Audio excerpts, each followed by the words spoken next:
All right, we are live. Welcome, everybody. Um, really excited for today. I really appreciate everybody taking the time. Um, and welcome to all of our students across the school district and any other schools that are joining us today. We're really excited for this day. It's our annual Youth Leadership Conference. I'm Shane Janik. I'm the Executive Director at the ARC of Philadelphia. We are an advocacy organization for people with intellectual and developmental disabilities.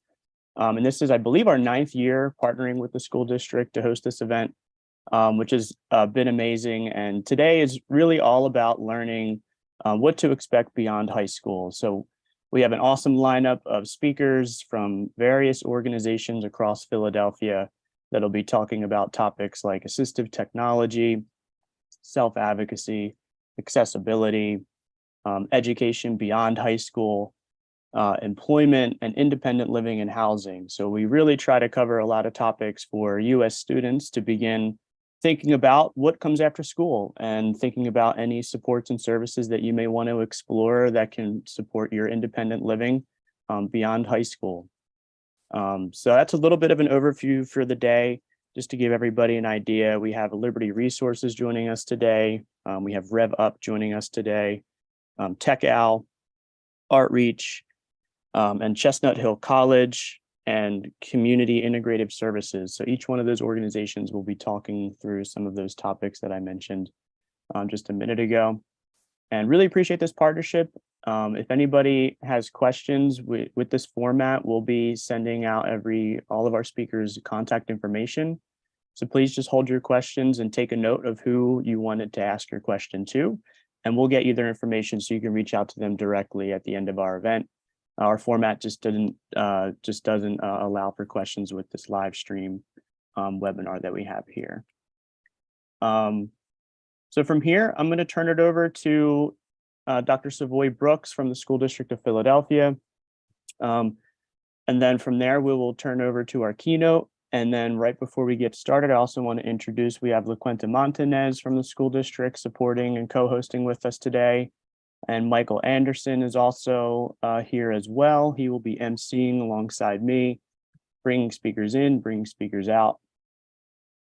And as we go along, we will have breaks between every single presentation. So this upcoming one will go right into our keynote speaker to kick us off for the day. And then beyond that, we have breaks about 10 minutes and 15 minutes between each session. We also have a lunch break as well. I'll be prompting those up on the screen for us and bringing us in and out of those breaks for our speakers. So without further ado, I'll turn it over to Dr. Savoy Brooks from the school district, and then we'll go into our keynote speaker, Lauren from Rev Up. Thank you. Thank you.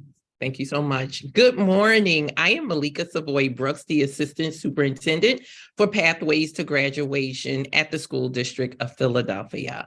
Welcome to the 9th Annual Youth Leadership Conference. I'm so excited about the experiences that are planned for you today. The vision of our work together and in the Office of Pathways to Graduation is to ensure that students exit the district with effective post-secondary plans. That means when you leave us, what is your plan? And we are hoping that those plans lead to independence, careers of interest, educational opportunities, and of course, positive contributions to our community. There's an African proverb that I love to reference. It's when the roots are deep, there's no need to fear the wind. In our work for young people, we are nourishing the soil so that your roots can strengthen. We are building your capacity because your capacity is tied to effective resources and scaffolding supports from us. And we're doing that to strengthen your ability to thrive in the midst of life circumstances. Today, you will experience engagement in sessions that will enable you to think and plan for life after high school. With the support of ARC and the School District of Philadelphia, there are adults who are prepared to support you and your families with resources and planning. I hope that today you leave excited, forward thinking, and eager to begin planning for the next chapter of your life. Lastly, please remember that opportunities, faith, support, and resources are only fruitful if we use them.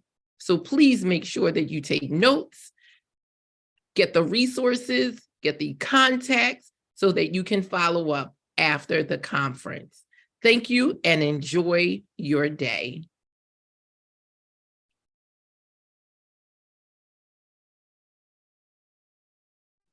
Thank you, Dr. Savoy Brooks. So from here, I'll just turn it over to Lauren. She'll be our kickoff speaker for the day. She's from Rev Up, affiliated with Liberty Resources, here to share their mission and their great work and get us started. Lauren, I'll turn it over to you. Thanks, Shane. Good morning, everyone, and thank you so much for inviting me to your conference. My name is Lauren Alden, as Shane said, and I'm so excited to talk to you about Rev Up Philly. First, a quick visual description and a bit about me. I am a white woman with brown hair pulled back. I'm wearing glasses, and I have a black shirt on, and my screen is blurred behind me. I do have 2 dogs behind me that I'm hoping will stay quiet during this time. I'm in my 40s, and I have 2 kiddos, one who recently started public school and loves it. I really enjoy my job, which is working for an organization called Liberty Resources. We are a group of disabled people who work with disabled people all over Philadelphia to make sure everyone has equal access to all aspects of life. One particular area that I really like to focus on is voting. The act of voting is so significant and cool to me that I joined forces with another group of disabled voters all over the United States to make sure that every person with a disability understands the significance of their own vote. So this group is called Rev Up, REVUP. It's an acronym, and it stands for Register, Educate, Vote, and then Use Your Power. And that last piece is really what I want to focus on, using your power. We say power because your vote is a very powerful thing. It can determine who we will trust to make fair and equal decisions about how our community will work. Your vote is the first step in repairing roads, to repairing our schools, to helping unhoused people find shelter and long-term housing solutions. Your vote is the first step in helping people experiencing violence find safety. Our votes are the first step to our community healing. If you have a disability, then you know that no matter what your disability is, whether it's physical, mental, learning, intellectual, cognitive, psychiatric, that disability often plays a major role in your life. And Rev Up, the coalition that I'm a part of, realized that there is a lot of us out there with disabilities. And if we all realize that our vote is significant and matters, then we can make sure that we vote in candidates that care about accessibility, that care about inclusion, that care about our community, the disability community. We are one of many marginalized communities, but we encompass all people, right? Anyone, anywhere can have a disability or can acquire one. We are a diverse group of people, and we have the power to change this able-biased world. And that change can and often does happen by people with disabilities voting and also running for elected offices. In 2016, people with disabilities voted at a 7% lower rate than people without disabilities of the same age. That is a major gap in voting turnout. So I'm here to make sure that the disability community is actively involved in the election process and pressing candidates to give their positions on issues that affect them and their families. Candidates that support equality and full inclusion of disabled people will benefit from the power of the disability vote.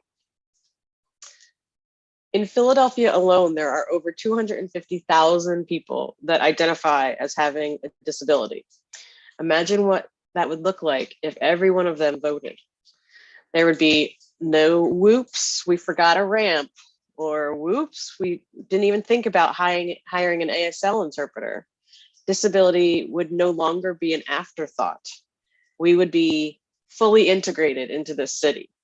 The sidewalks to get to your favorite store shouldn't be a mess and you shouldn't have to ride a wheelchair on the street to get there. The corner bodega would not have steps to prevent you from entering to just grab a drink. There would be sensory-friendly subway cars, sensory-friendly events. It could be very different, and we can make it that way. Also, voting is a form of advocacy. Something I think you'll hear a lot about today at this conference is self-advocacy, and learning how to advocate for yourself now that you're transitioning into this new world. And this is true. Learning how to advocate is important, but also knowing what that looks like, right? Sometimes I think people hear the word advocate and they picture people chanting in the streets, holding up signs, screaming, and that certainly is a form of advocacy. And as a member of the disability advocacy group, ADAPT, I do love that form of advocacy. But also, advocacy can look like quietly writing a letter, sitting by yourself, thinking about words, mailing that letter, or even just hitting send on an email to a politician. Well, voting is also advocating for yourself and your community. Taking some time to look at what the candidates on your ballot stand for and how they align with the issues that are important to you. Going to the polls or using the accessible mail-in ballot we have here in Pennsylvania. That is advocating for yourself. And that piece about taking the time to look at what candidates stand for, I know that can be daunting. I know it can feel like, well, where do I start? There's so many candidates, so many positions, so many issues. Well, the good news is that there's people out there doing the research already for you. You just have to decide what to focus on, what's important to you. I can tell you as a woman with hidden disabilities who has friends and works with people with all ranges of disabilities, what's important to me is affordable, accessible housing, pay increase for home healthcare workers, service workers, pay increase for public school teachers, safe and accessible schools, inclusive public design, accessible transportation, accessible access to affordable healthcare, inclusive playgrounds and basketball courts in areas that have clean air. I could go on, but if any of those items are something that you wish for too, then please get excited to begin to vote. And I'm also sure that you've all heard, and maybe some of you have even said, oh, my vote doesn't count anyway. Well, this is absolutely not true. Someone once said to me, if your vote didn't count, then why are people making such a fuss about making sure it doesn't happen? Why are there so many people spending millions of dollars to suppress your vote? If it wasn't that significant, why are folks working so hard not to let it happen? So last year alone, there was over 400 voter suppression laws on the table that were proposed. So believe me, your vote absolutely counts. If you're listening or watching right now, it already shows that you are interested in what it means to lead. We need leaders in our city who represent us and are actually a part of the community. That could be you. You could eventually run for office. In the disability community, we have a saying, nothing about us without us. Well, that means we want to be decision makers, and we can be. The next time you're walking or rolling around City Hall, please be sure to head to the southwest side of the building to look for a statue of a man named Octavius Cato. Octavius Cato was many things: a teacher, a baseball player, a civil rights leader, and a member of the National Guard.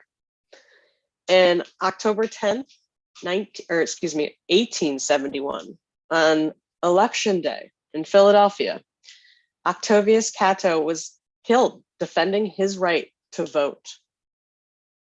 So that's how important your vote is. Whether you are of age to vote or close to it, there's no better time to get involved with the disability community's Get Out the Vote campaign. Rev up, register, educate, vote, use your power.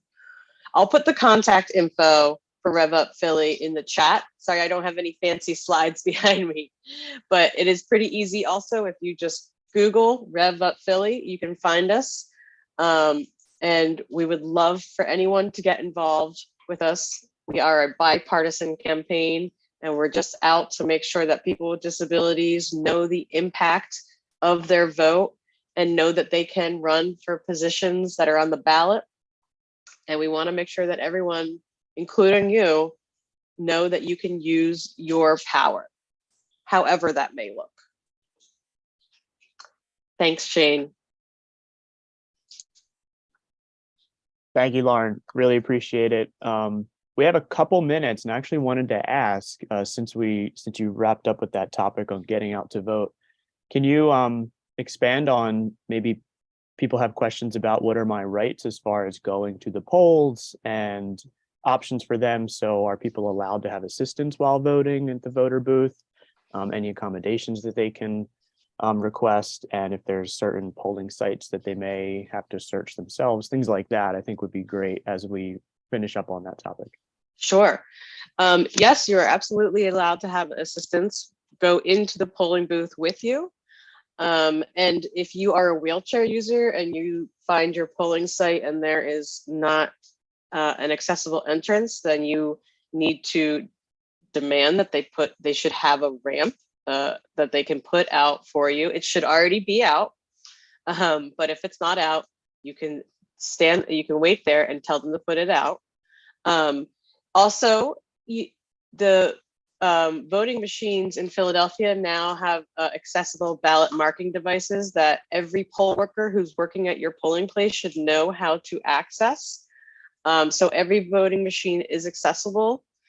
And you also, if you want, can vote by mail. Excuse me. But if you're looking to find out where your polling place is, you can go to vote411.org or pa411.org, and you can find your polling place. And also, sometimes people want to call ahead to make sure it's accessible, but it should absolutely be accessible if you're a wheelchair user. And you're allowed to bring someone into the polling place with you to assist you while you cast your ballot. And if you are blind or low vision and want to receive your ballot electronically, you can submit to receive your ballot through email. It's called the Omni ballot marking device. And that also can be found on, I believe it's PA411. What else? It should be, if you go to the polling place for the first time, you will have to show your identification. But after the first time, you do not have to show an identification. So if you're voting for the second time, you should not have to show your ID. But if you have any questions about where you vote, if you're registered even, you can reach out to PA Philly Rev Up, or you can go on the 411 website and easily check to see if you're registered. And registration is not hard. It can be really quick, but there's always people that can help and are willing to help folks get registered. So the number one thing is to not be scared of, if you're registered or ID or polling places. It's supposed to be a very smooth, easy, enjoyable process. And it can be, as long as you know your rights. Awesome. Thank you, Lauren. And we have a local election coming up May 16th. So if anybody wants to, and we implore you to put everything that Lauren mentioned into practice on our upcoming election this year. So contact RevUp for anybody that wants any assistance in that registration, education, and voting. We'll be getting their contact info out to all attendees following the event. Thank you very much, Lauren. A great way to kick off our day. Really appreciate it. So from here, everybody, we'll be taking a 10-minute break. When we resume, we'll resume right at 10 o'clock. And we'll be bringing on TechAL. It's technology for our whole lives. They have a mission surrounding assistive technology for people with disabilities. And we'll be joined by Tom then. I'll give them an intro at 10. So for right now, I'm going to put up a background slide while we go on break.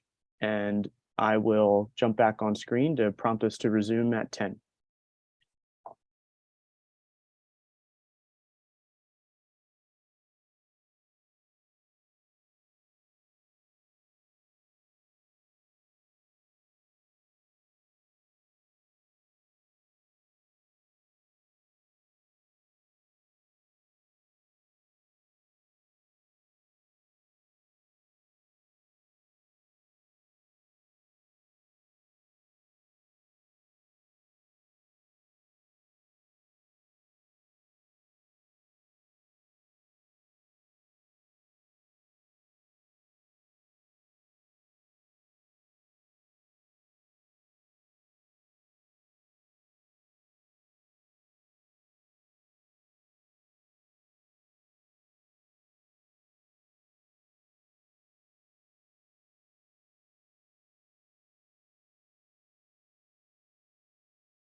All right. I have 10 a.m. here now. Welcome back, everybody.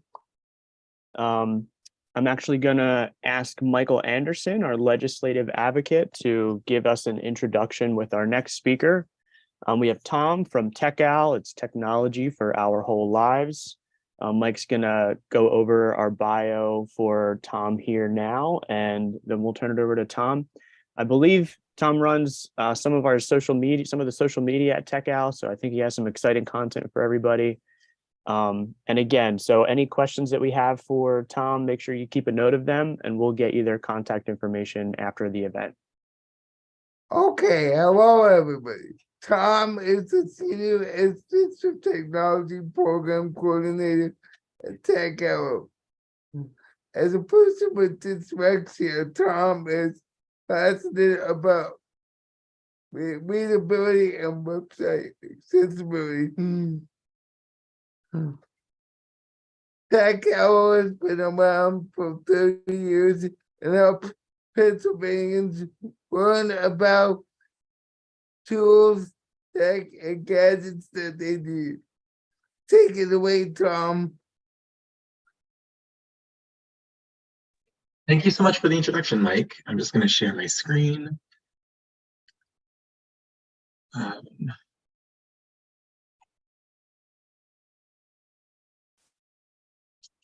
All right.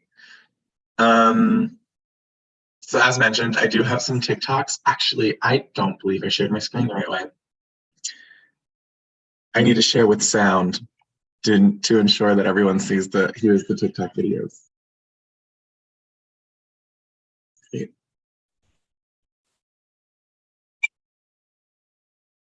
Awesome. So I'm here to talk all about TechOwl. We're going to talk a lot about different assistive devices that exist, but really the focus of this entire presentation is going to just be how can you use TechOwl and what is TechOwl? I think that's an appropriate goal for a 20-30 minute time slot that we have here. So specifically, I want to reference just like who we are, where we come from, why we exist. So TechOwl stands for Technology for Our Whole Lives. For people who have been in the business for a while, we used to be known as FIAT, Pennsylvania's Initiative on Assistive Technology. But as people know, we're a part of the Institute on Disabilities at Temple University.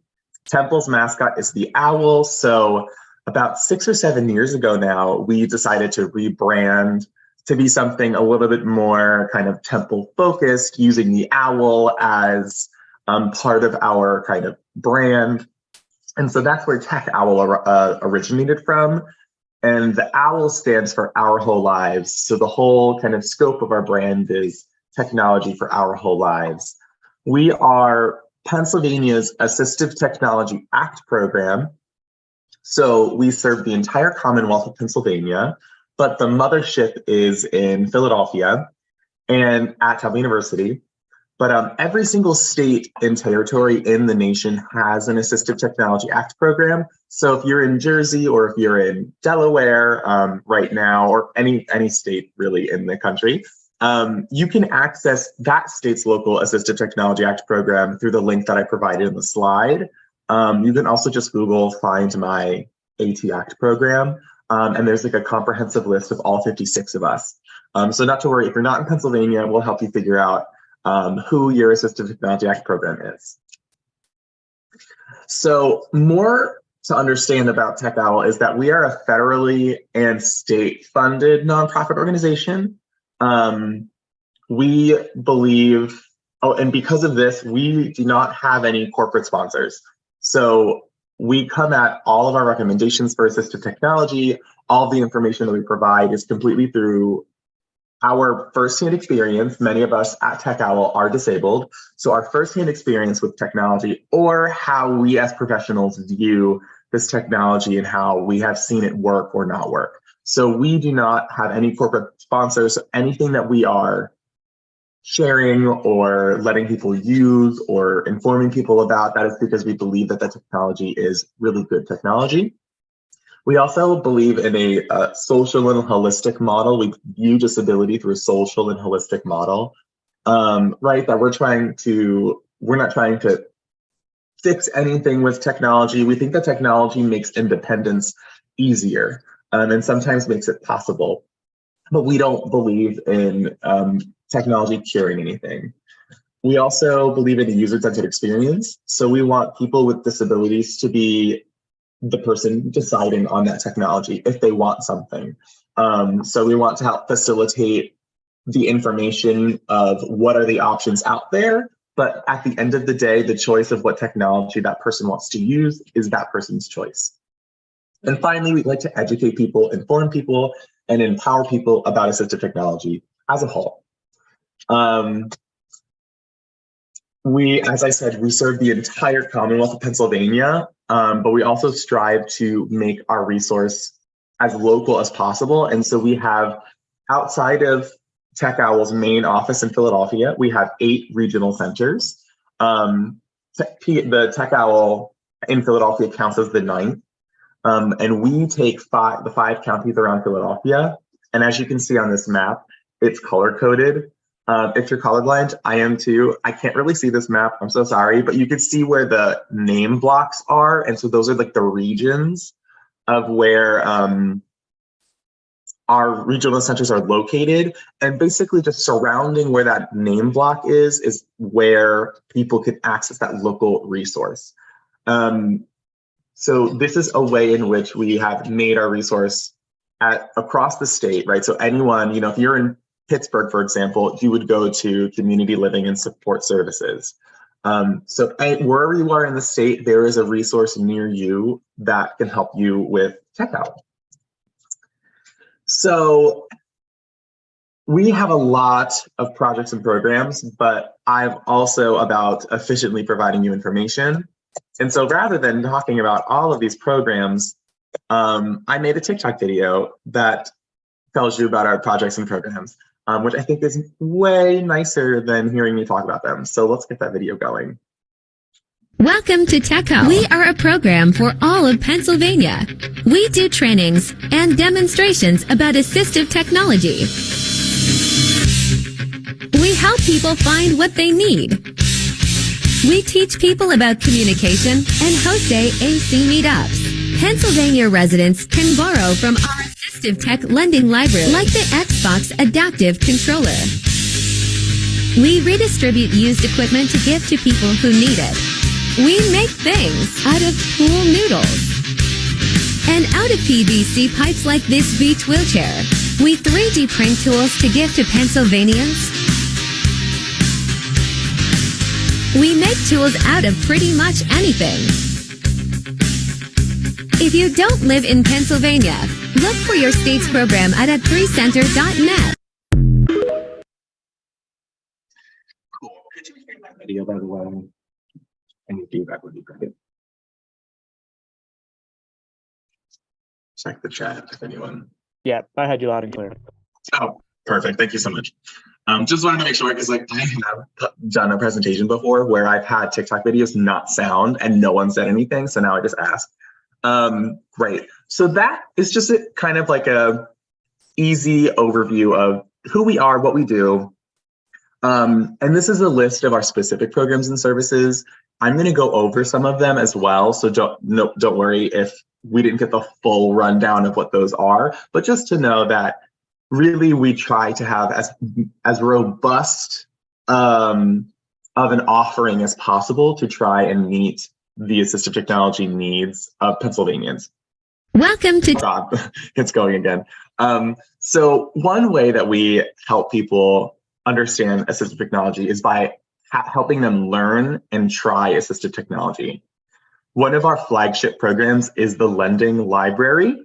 So if you are curious about any assistive technology, right? Assistive technology is very, very expensive. So to think that you have to purchase assistive technology to then try it to see if it works for you is just like not a very realistic expectation, right? And so we have this program, the Lending Library, where if there's a device that you think might help you or you think might be a really good investment for you, then you could probably try it out through our Lending Library. And if we don't have the device in our library at that moment, we have a request button. So if it's a device that like you think will really help you that we don't have yet, we will consider purchasing it to have in our library. Our loans are between 5 and 9 weeks long. Our typical loan is 5 weeks long. Our 9-week long loans are for any communication devices because of trialing for insurance. They usually want like around 8 weeks. And so we've extended that to 9 weeks, but really any other device outside of communication is 5 weeks long. We will provide you an extension if there's no wait list. And this is a completely free program for you to borrow from us, test something out, see if you like it, and then you just ship it back to us for free. We include a return label that's prepaid in the box. So just like save the box, save the label, and just return it when you're done. We also offer problem solving as well as demonstrations of assistive technology. If that is something that you need, like the device is like a little complicated or not intuitive, we will try to help solve those problems with you. So how you borrow, it's just you go to our website and register online, really. Check out the item in the inventory, and then it'll be sent to you via UPS. So that's pretty much it. And if you do not have the ability to go and return, like for scheduling reasons or any limitations, like physical limitations, to return the box, we can send a UPS person to your door. So all you need to do is box it up, and then we can schedule a pickup for you if that makes it easier for you to loan. So that is the lending library, and we have a ton of different devices. I have 2 TikToks that I wanted to show of devices that we have in our lending library as well. So I'll let you look at this Obi robot, which is a automatic feeder. This is the Obi robot. This piece of assistive technology might help someone eat more independently. Pennsylvanians can borrow this one from our lending library. You can learn more about it at meetobi.com.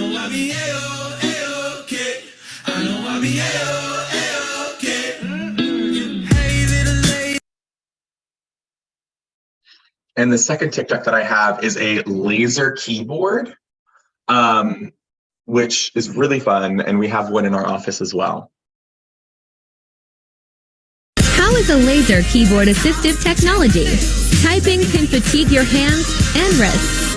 Great for carpal tunnel, arthritis, and other joint pain. Travels well, lightweight, and makes typing accessible. Cool. Some other stuff that we have in our lending library are electronics. So we have iPads and Chromebooks and hotspots for internet.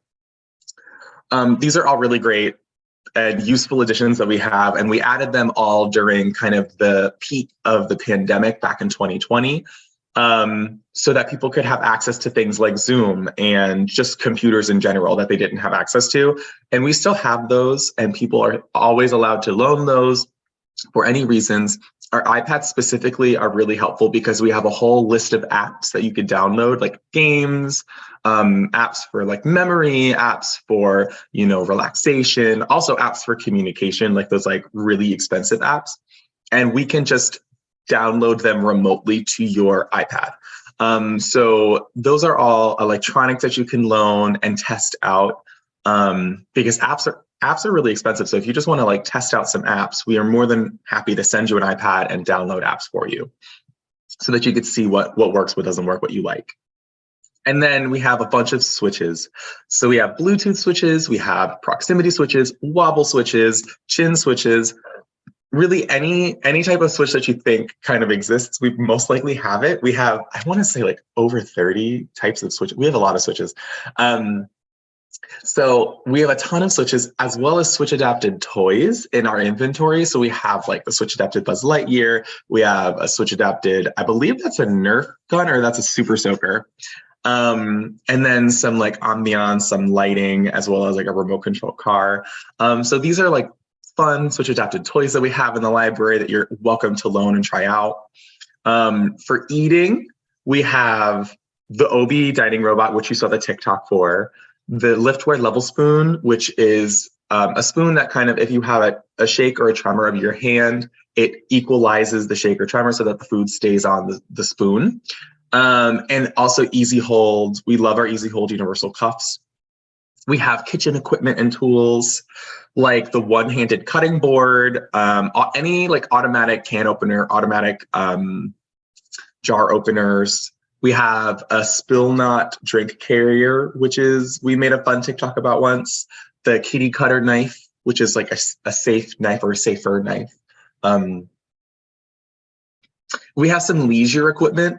So we have gardening tools, Easy Grip gardening tools. We have a beeping ball, one-handed Nintendo Switch adapter. We have an Xbox adaptive controller, as well as this tactile music interface, which is really fun to play around with.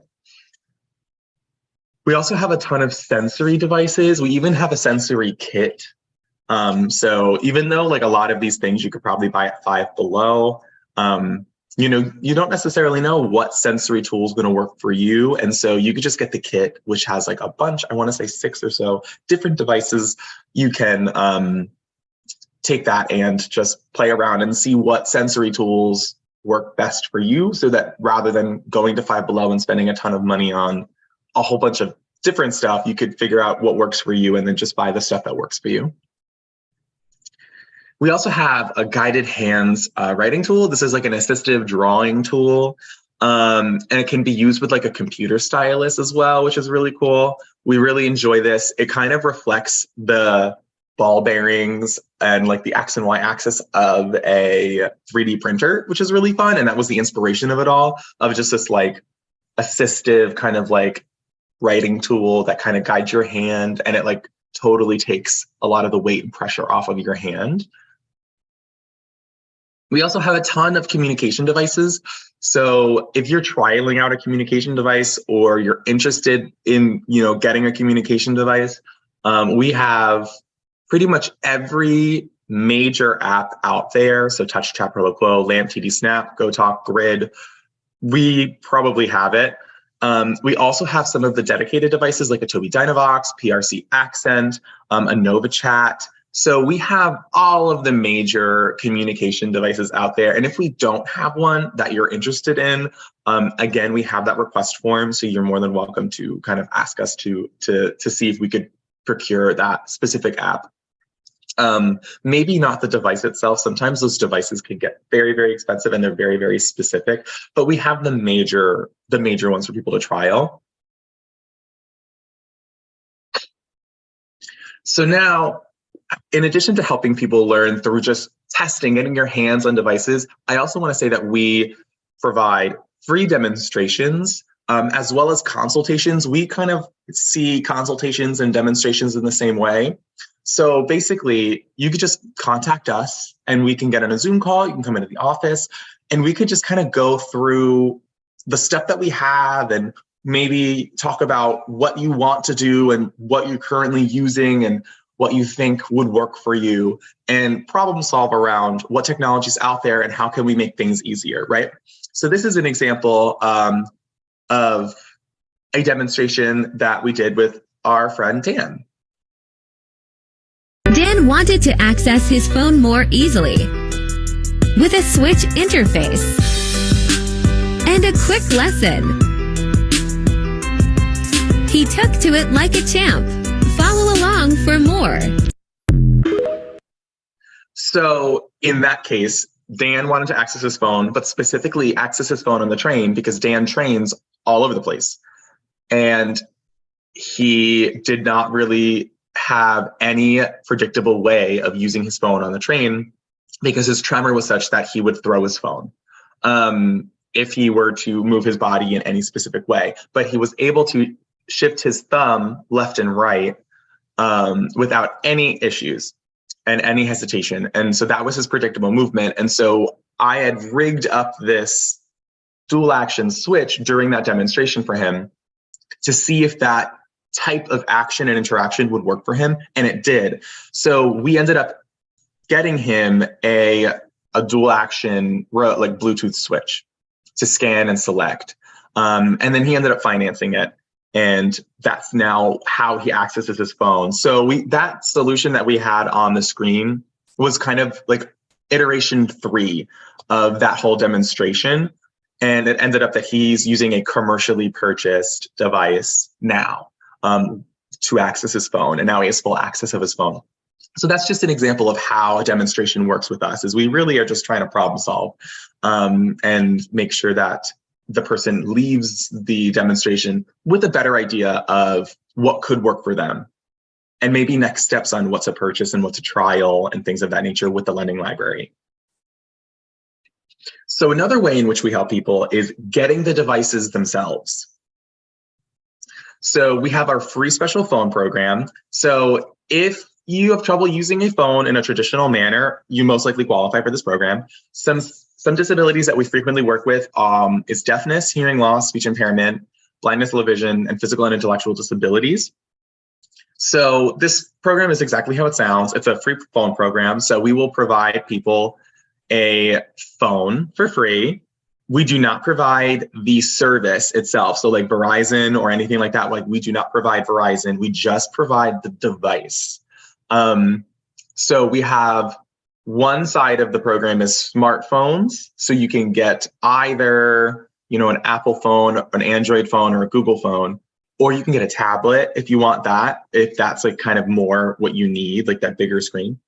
Or you can get a landline phone, which we have amplified phones and big button phones and phones that caption things. So this is the program. And you are allowed to get a phone every 3 years. And so that phone will last you for 3 years, and then you can come back and get a new phone from us. So that's the free phone program. We also have a Connect with Tech program. This is a free tablet program. This was kind of in response to the COVID-19 pandemic. It helps people get access to remote health services. So if you don't have a tablet and you are any of the following things on this screen, so have limited income, have a disability, speak a language other than English as your primary language, unable to leave your home easily, don't have housing, identify as LGBTQIA, S2+, experience racial or ethnic inequities, are Hispanic, Latino, Latinx, live in a place with limited health care, or impacted by medical discrimination in any way. If you are any of those, you qualify. And also don't have a tablet. So you can access the application through this QR code on the screen or go to our website. And this will come with a tablet, a stylus pen, and a headphone set. So that is the Connect with Tech program. Just getting technology into the hands of people is the main goal of this. We also have a wheelchair repair workshop. This is teaching people, either wheelchair users themselves, advocates in the community, and specifically bike shop owners and bike shop mechanics, how to repair and maintain wheelchairs and other mobility devices. So this Wheelchair Repair Alliance is very much a training and kind of like grassroots collective effort. So I have a little TikTok video to share about that. Getting your wheelchair repaired can take 6 months or longer. So we're partnering with local bike shops to teach them how to maintain wheelchairs. First, we showed them a few chairs like this transfer chair, this hospital chair, and this ultralight chair. Once we got comfortable, we started to tinker. We removed and lubricated wheels. We cleaned and resecured casters. We even fixed a pop tire. How do you think we can expand this?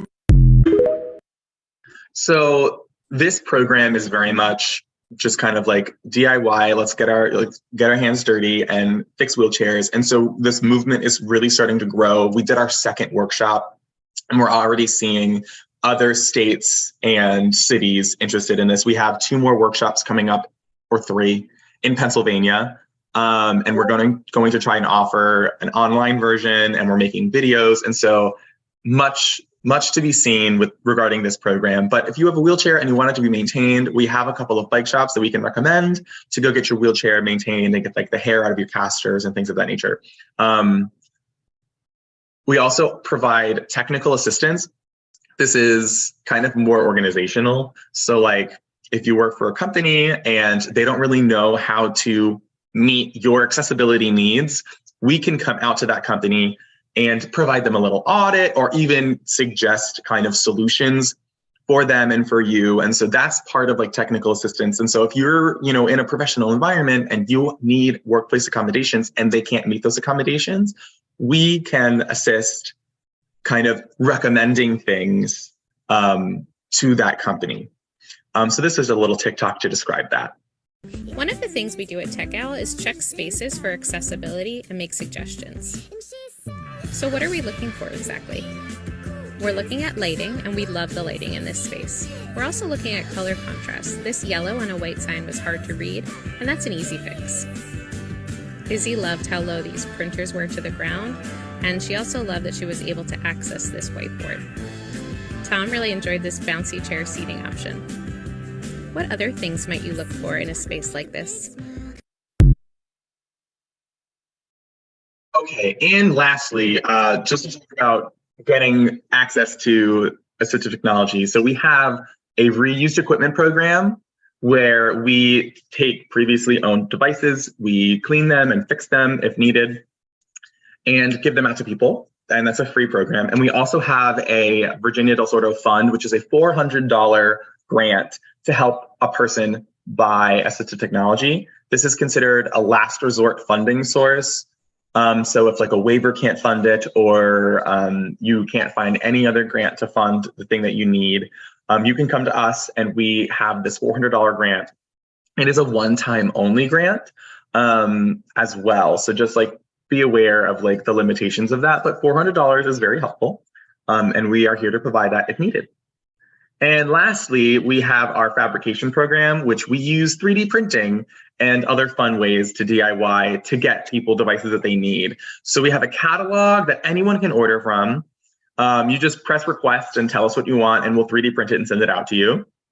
We also do one-on-one projects when we have capacity. So for any SLPs that are on the call, we also make custom key guards.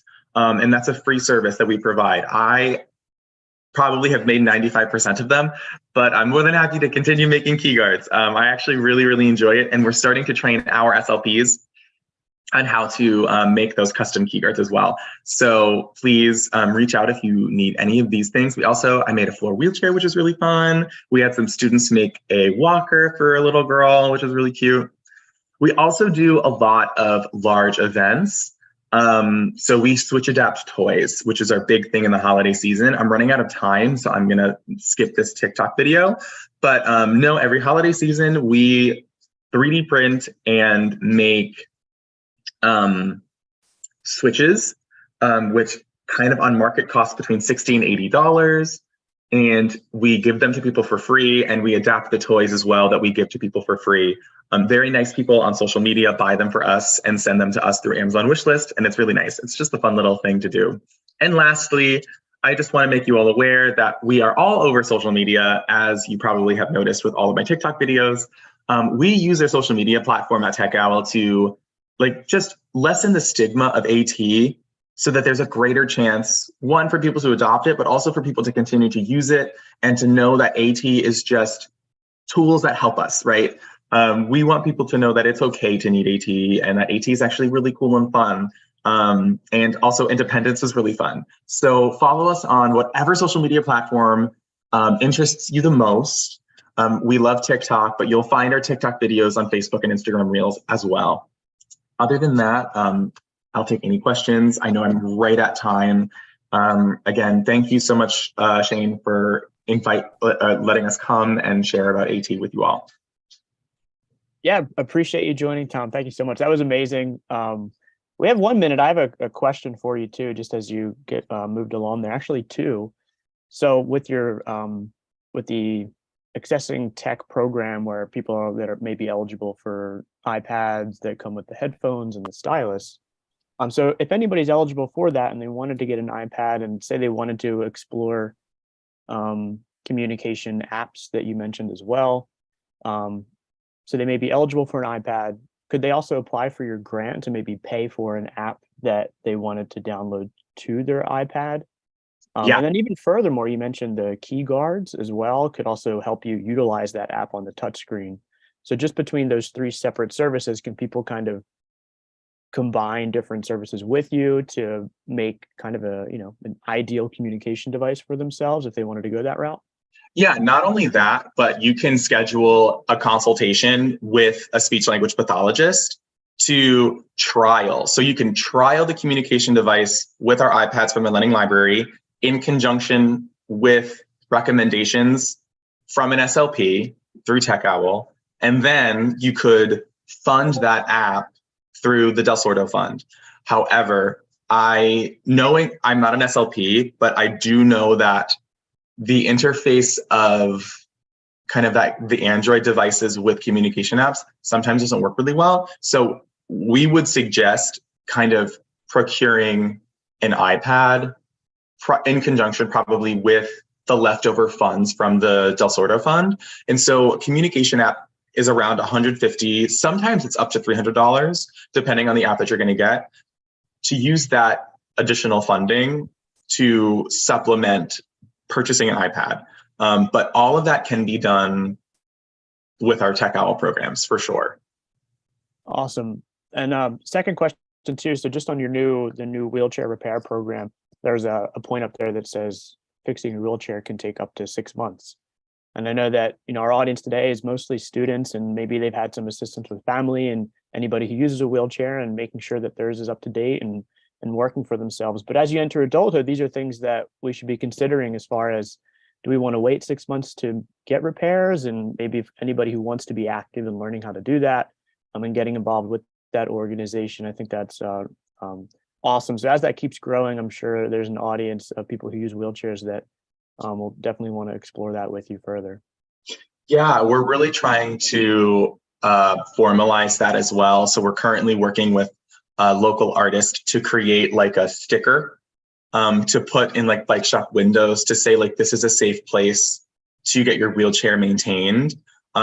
We also are starting off just with manual wheelchairs, but we are going to be expanding to power chairs. As probably later this year in the fall time, we're going to try and do our first workshop with like a mechanic, like an auto mechanic, because we know that is also a need too. But yeah, and like anyone is more than welcome to join like those workshops. Those workshops are open to community members. They're open to wheelchair users. They're open to bike shop people. They're open to just really anyone who wants to learn and be an advocate for wheelchair users. It's amazing and awesome work all around from TechOwl. We'll get everybody Tom's contact information for anyone that has questions and want to reach out, and hopefully definitely take advantage of their programs over there. Your office is on Temple's campus, right? Yep, we're right actually next to the subway. And so it's right at basically Broad and Cecil B. Moore. So right at the SEPTA stop. Awesome. So any students out there familiar where Temple University, that's Tom and his office are right nearby there. Well, thank you very much. Really appreciate it. Everybody, wherever you're at, round of applause for Tom. Thank you so much for your time. So from here, we're going to transition into another break, and then we will pick back up at 10:45. So I'm going to get a background up while we take our break in between these two sessions. And at 10:45, we will have John Orr. He's the director at ArtReach. Their mission is to promote accessibility in utilizing cultural arts around the city of Philadelphia and beyond. He's an awesome speaker. So when we resume at 10:45, we'll give an intro with John and we'll jump into there. Thank you, everybody. On to our break.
All right, everybody. I have 10:45 on my end.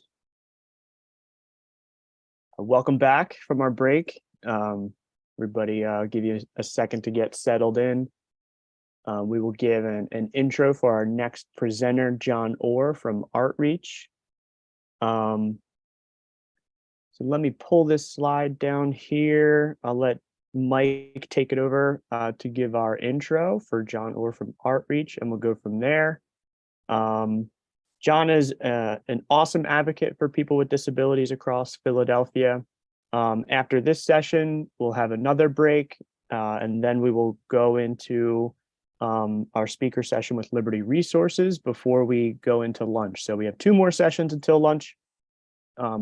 And I believe on the stream, we recently had over 100 viewers, so really appreciate everybody hanging out with us today.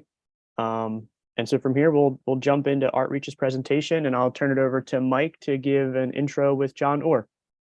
Welcome back, everybody. John Orr is the Executive Director of Artreach. John Orr is dedicated to making the arts and creative experience accessible to people with disabilities and people in poverty. John is neurodivergent and believes that formal learning experience opportunities are critical aspects of the educational experience. Take it away, John. Thank you, Michael. And thank you, Shane. This is great. Thank you for having me. Sorry, my camera had cut out there for a second. I had to run and get another connection, so I'm a little out of breath. We got you loud and clear here. Yeah, okay, perfect. So I'm going to jump into a presentation. I'm going to share my screen if I can. Gotta figure out where I do that from.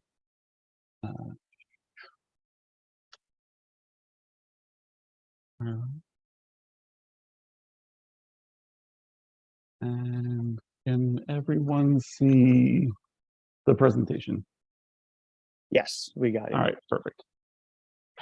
So again, good morning, everyone. My name is John Orr. I'm the Executive Director over at Artreach. And today I want to just talk a little bit about self-advocacy, kind of as a catalyst for social change. And I'm going to frame, I'm going to kind of do one of the things that I don't generally like to do, but it feels relevant to this conversation today. I want to kind of frame it around my experience navigating kind of education systems in the city as a kid who was undiagnosed, and kind of put it into perspective what that process was like. It was a while ago, I'll admit that. I'm definitely far removed from school, but the sort of journey and how it led me to where I am with Artreach today is really kind of a defining part of who I've become as a leader. So today I'm going to focus the conversation on my lived experience, a little bit about my education experience. I want to talk a bit about the professional and post-school, what I call my quiet self-advocacy stage. Talk a little bit about how Artreach is now leveraging advocacy for social change, and then leave you with a couple resources that you can look out for that are available to you right now. That, you know, if you need some different informal learning avenues, things that you can just start using immediately. So I'll jump into kind of what my education experience was like. I think it was about 4th grade when I realized that I was not quite learning the same way as my peers. And it was the first time I felt like my experience was different. And the way that I reacted to that was to try to miss as much school as possible. And I'll say that I wasn't in the Philadelphia School District. I went to Catholic schools, which back when I was there didn't necessarily, they weren't eager to find out that someone's learning style was different. I also had parents who grew up in a time when working with learning disabilities and neurodivergence was just something that they didn't really want to talk about. So there wasn't a lot of external support to kind of help me understand what was happening. I missed, I think it was 27 days in my first half of the year. That year I was faking a stomach ache. I'm not trying to give anyone any ideas, but I did it really well, and I was able to miss a lot of school. I eventually started going back to school because they were offering music lessons, and music was one thing that I've learned over the years that helps kind of clear things up in my brain and helps me kind of get through my work a little bit quicker. But it took a long time to kind of figure that out. And the issue that I ran into is that beginning in that fourth grade and up through my high school years, I kind of had been like consumed by this, I call it the tornado of adjectives. So they were all these words that people used to describe me. I was lazy, I was an idiot, I was reckless, I was irresponsible, I was stupid, I didn't pay attention. And like, you start hearing those words early enough. Some of you might have a similar feeling when you're in kind of like an IEP meeting or somewhere else where you feel like people are talking about you, not necessarily to you. And that's how I kind of felt. I kept hearing these things that were said about me, not necessarily things that I knew how to interpret or knew why they were being said. So it was kind of this tornado that just sort of followed me. And quite honestly, you start hearing that stuff when you're 8, and eventually, like I bought into the narrative. And the way that manifested for me is that I didn't know that I did that. There was a little transition that I didn't know I planned. I kind of was like, okay, if I'm the irresponsible, reckless, stupid one, I'm gonna stop trying. Like, no one expects me to do well in school, so I'm not gonna try. My grades went way south. If I was supposed to be reckless and irresponsible, I was gonna do that. So I had friends, and we were doing drugs when I was 12, and by 14, I had been indefinitely suspended from my high school. Although they did let me back in. At 15, I was arrested for the first time. I was constantly in fights. And still, even through all of this, I was on track to graduate on time from school. And it's just because nobody really chalked it up to any kind of support that I needed. They just kind of were pushing me through this system to get me out and, I don't know, leave me unsupported in other ways once I got out of school. But that really kind of shaped everything that was about to happen to me as I transitioned out of high school and into college, and ultimately what would become my professional career.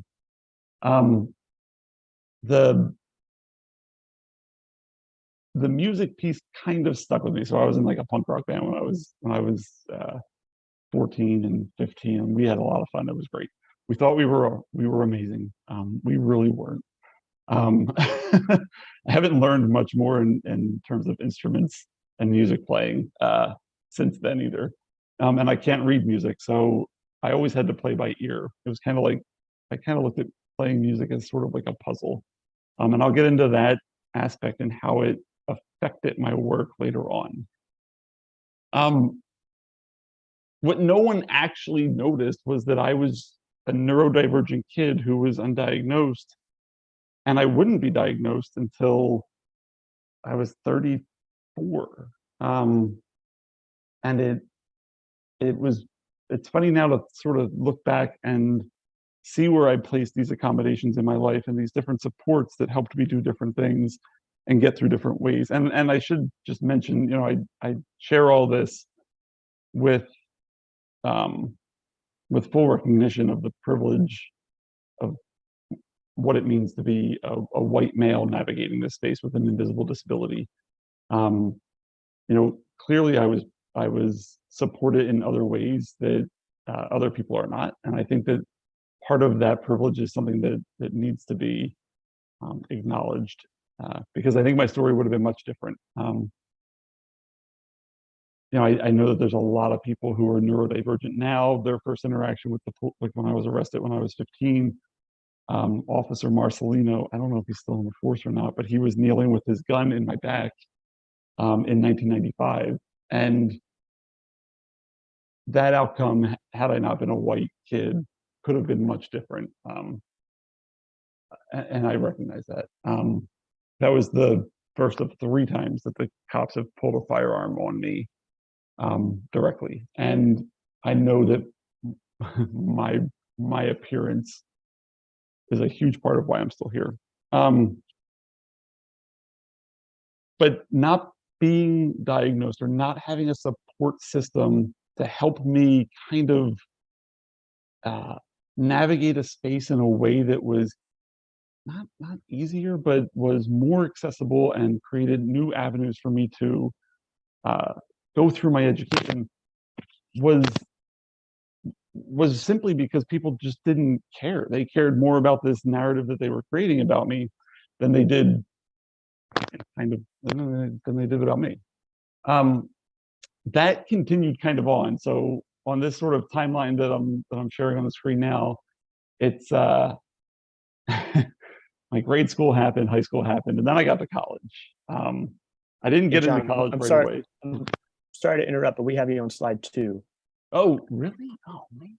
Here, let me Maybe stop it's the stuck. share again and see if it'll, if I can share it again.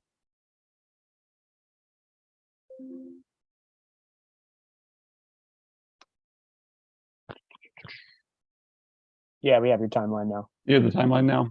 Just make sure, is it, just want to make sure that it's gonna, is it shifting as I go? Okay.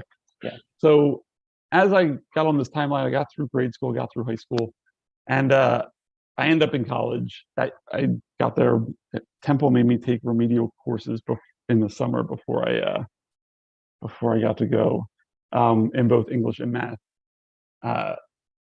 which is funny to think about now. It wrecked my summer. I wanted to go down the shore and live there for the summer, but I had to get into college. Or that's what people told me anyway. So I went to college. Had no idea what I wanted to do. I think I've been every major that Temple offered at the time, and then I still went to more college because it took me 13 years and 4 different colleges to finish my bachelor's degree. But along that sort of timeline, something changed, like something shifted, and I started working. I got a job in the arts. I would love to tell people now, as the director of Outreach, that I got a job in the arts because I love the arts. It's so important. Let's all do I do. I love the arts a lot. But the reality is my sister worked in the human resource department at the Franklin Institute, and she got me a job selling tickets at the front desk. And I think what stuck with me there, as I'm working part-time, trying to go through college, doing both things pretty poorly, I realized that, as people were coming through the museum, there were some families in Philadelphia who were really, really excited about visiting a museum. And then there were some families whose kids were really excited, but the parents were clearly stressed out over the cost of just the cost of admission to get into. I think the Franklin today is $25 per person to get in the door. And being being the poorest city in the country, the poorest major city, that's a pretty big price tag for a lot of people who live here.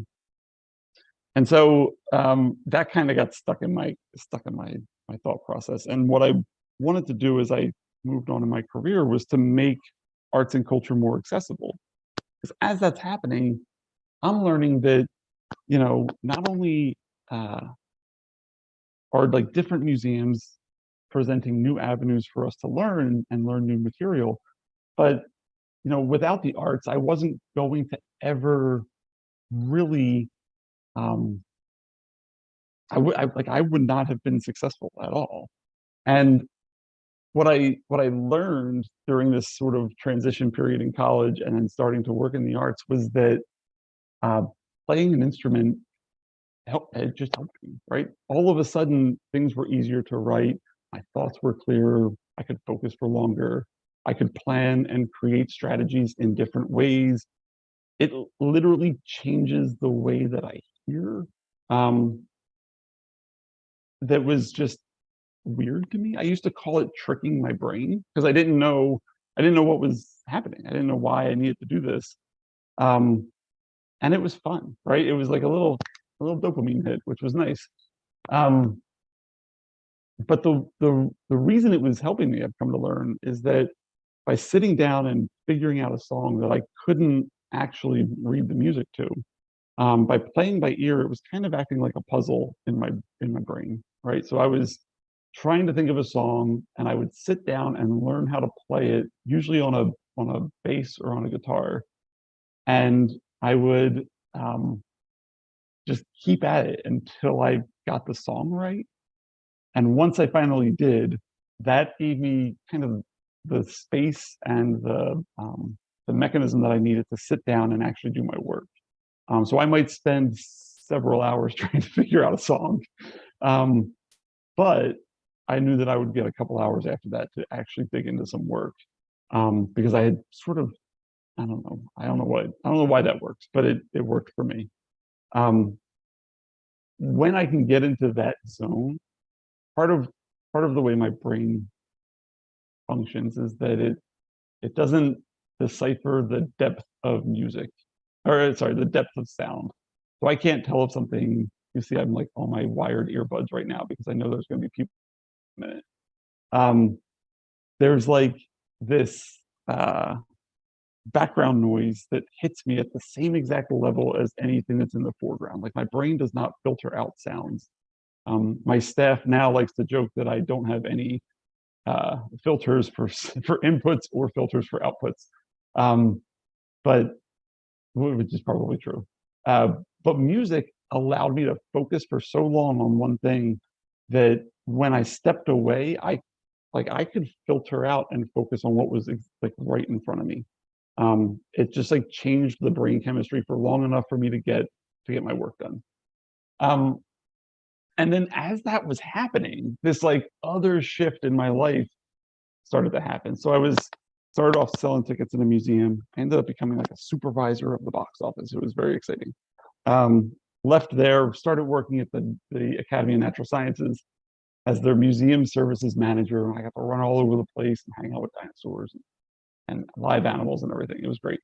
And then I came back to the Franklin, and I was the manager of guest services there. And eventually, well, at 26, I got a little frustrated with the way that organizations that I was at were being run. And I said, I'm going to quit my job and go be an executive director. Mind you, I still had not yet finished my degree. I had no idea what an executive director did. But I quit my job anyway at 26. And I went out to go be an executive director, and it took a long time. It took me 9 more years to get to the executive director role at Artreach. But along the way, I just started picking up all of this new information. And I started focusing in on like what it takes to build a strategy, what it takes to be a leader. And as I was doing it,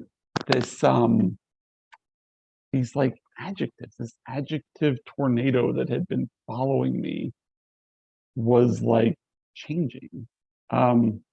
Instead of being, this, how people refer to me, this like stupid, irresponsible, reckless, lazy, good for nothing idiot, those words were turning into something different. Like people were like, oh no, he's collaborative. It's like John pulls people together and talks about their experience and shapes that into the work that he does, right? I'm pretty quick to accept failure. I think that if we're not going to be innovative and sort of push new ideas forward, then what's the point, right? But with that comes a level of risk that you have to assume, and if you're not comfortable with risk, being innovative, being experimental is a really tough thing to do. But all of a sudden, I had these new adjectives that I really, really liked. I was like, these are good ones. Like, I want these ones with me. And it started to shape who I was becoming as a leader in the cultural sector. Um, and I like to think that I keep trying to carry that forward, but it did have a consequence, like an unintended consequence. I liked those adjectives so much, and it took so long to get away from the old ones that when I finally did get my diagnosis, I completely rejected it because I felt like I had been through so much sort of like the trauma and thought of all those other adjectives being tied to what should have been a diagnosis. Instead, I was afraid that if I accepted that diagnosis, that I would never get away from this original vision. It felt like a threat, the diagnosis. And so I kept it to myself. I didn't tell anybody. And, I think in hindsight, I regret that. But it was like a defense mechanism at the time because I thought it was a threat to this new person that I was building. And so I did. I rejected it for 6 years, and it wasn't until the most probably significant year, the hardest year of my life, just a few years ago, that I finally had to sit down and say, you know what, this mask that I created is not holding up anymore. Like, it is cracked all over and it fell, and I just had to embrace who I was. And I've never felt more authentic as a human ever before. It was like I could finally just be myself, and it opened up this whole new range of advocacy, right? And not just in my work. So like with work, it's easy to be advocates because that's all Outreach does.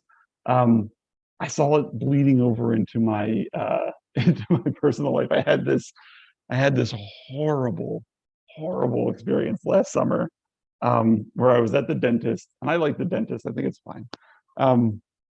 But I had a terrible experience, and they had made my mouth so numb that I couldn't tell them to like stop doing what it was. And so I was trying to figure out how I could advocate for myself in that moment. And so I pull out my phone and I open up the notes app and I typed this note from last July. And sorry if that's all TMI. There was no infection in my mouth. It was actually something far more horrifying, and I don't even want to go into it. But but it was just like, what is my avenue? Where do I like find those advocacy moments that extend beyond education and beyond my work life?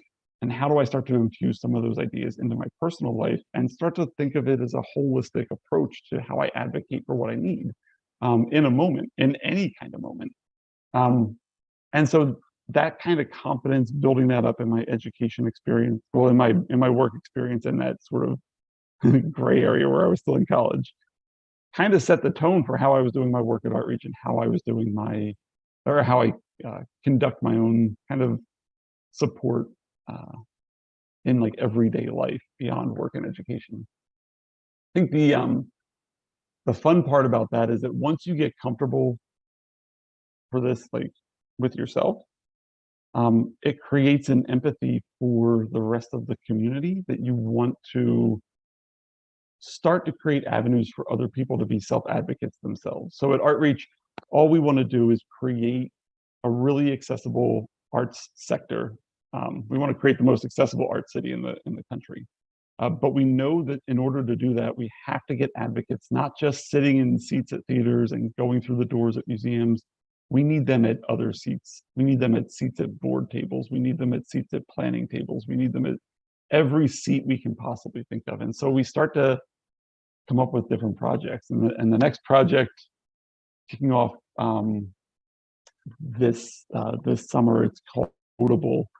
And basically what we're going to be doing is taking, recruiting people with disabilities and pairing them up with cultural organization boards who don't have representation from the disability community, placing people on those boards for a period of a year, and then giving them an executive coach, like a coach to help them navigate that space professionally, and a platform on a podcast to talk about what it feels like to be at those tables through the lens of belonging.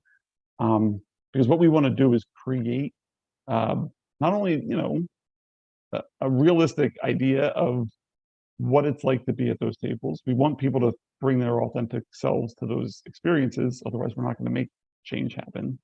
But we also want to create community pressure on the organizations that don't have representation, right? We want to make sure that if they're going to put someone at their table, that table is going to be inclusive and they're going to welcome their voice. And if they're not, we're going to talk about it on a podcast.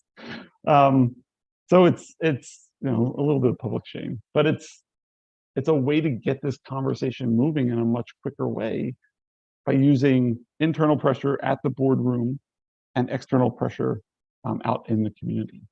Another program that we're really excited about, and actually any of you can use, I think right now, we run the STAMP program in Philadelphia. So any high school student in Philadelphia who has a student ID, doesn't matter which school district you're a part of, if you have a Philadelphia high school ID, you can go to 20 museums for free, just show your ID and walk through the door.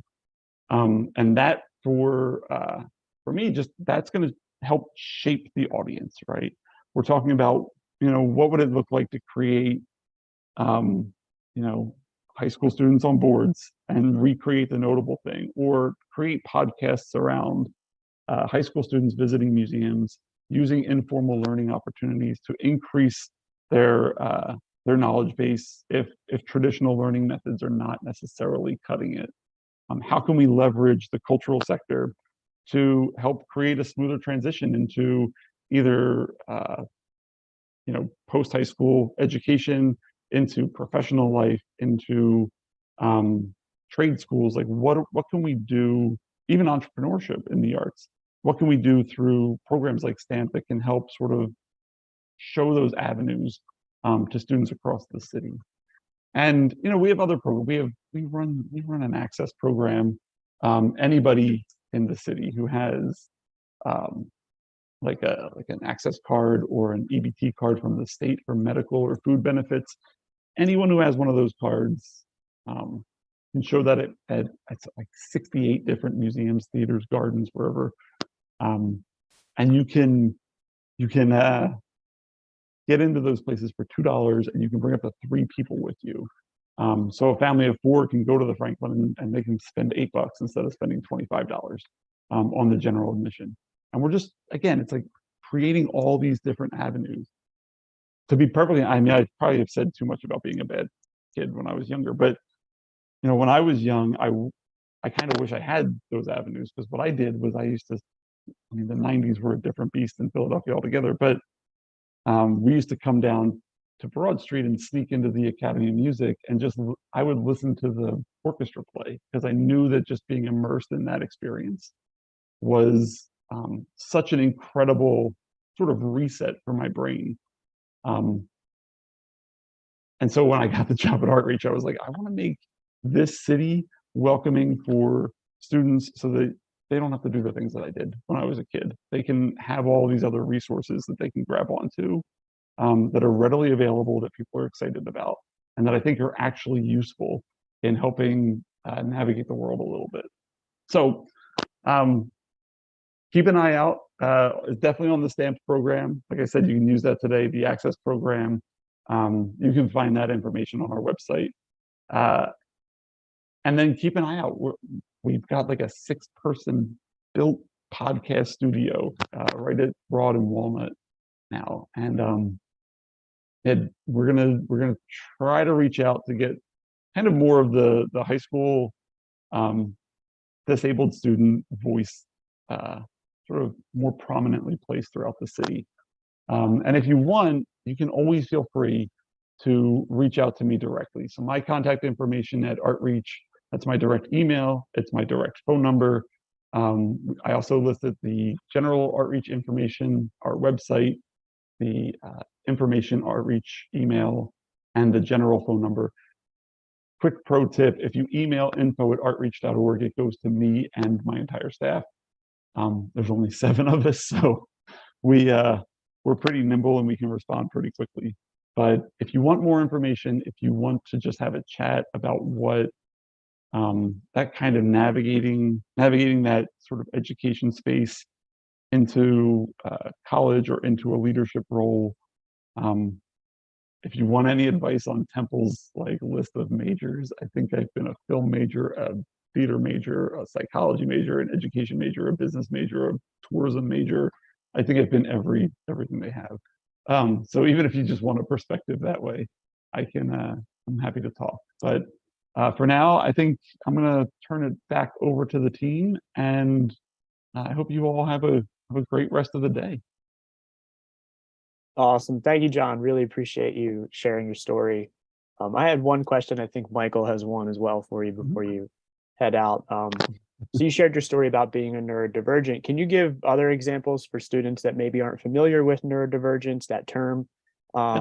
Any other examples of people that may have disabilities, or maybe it's personality characteristics, just so we can kind of expand on students who may relate to any of these concepts related to neurodivergence as well? Yeah, the way that I think of neurodivergence is like trying to explain this to my daughter. I have a 12-year-old daughter, and she was asking me about it, and I was like, so I don't know if this actually makes any sense, but think of it kind of like if the majority of the world has an iPhone and you know how it works and you know how to navigate it, I'm like a Samsung. I kind of look the same, I kind of work the same, but my operating system is a little bit different, and it doesn't always do the things that you expect it to do in the way that you're used to. And I think that neurodivergence is a tough term because it exists on such a broad scale. So there's people with autism and people with Asperger's who are neurodivergent. There's people with ADHD who are neurodivergent. There's people with definitely dual diagnosis. And then there's this idea of neurodivergence as a community, much like the deaf community, kind of thinking of it not necessarily as like I don't want to say like, it's not like a disability, it's just like an acceptance of how all of our brains are just a little bit different and we all act differently. I think if you tie it into other, I mean, there's obviously a lot of difference between me being neurodivergent and like trying to figure out how to navigate the space from a thought process versus someone who has to navigate the space through a physical disability or a sensory disability. I don't necessarily want to speak too much to it because I don't have that lived experience.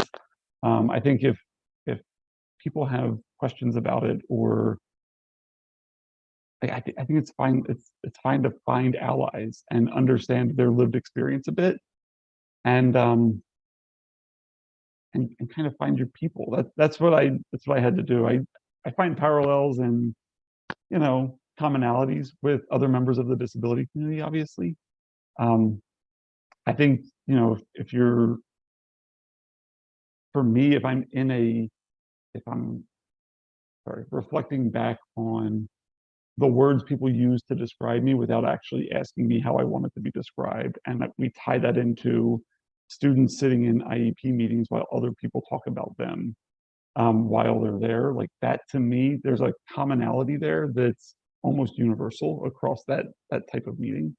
And I do want students to feel empowered, regardless of their disability, to speak up and to use their input as a way to change the course of what's happening to them. So I don't know if that answered I actually kind of forgot the question midway through. So no, your description about what neurodivergence is and what it can look like and people's experiences with neurodivergence, I think you're spot on with, and how it reflects in your your experience as you navigated the world, and just those differences in how we may think and our thought processes compared to some others. So yeah, I will say that, just I talk about music as a way to reset my brain.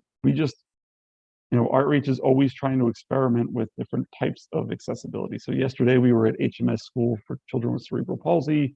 We were partnering with Ill Dudes, which is like a hip hop music collective here in Philly.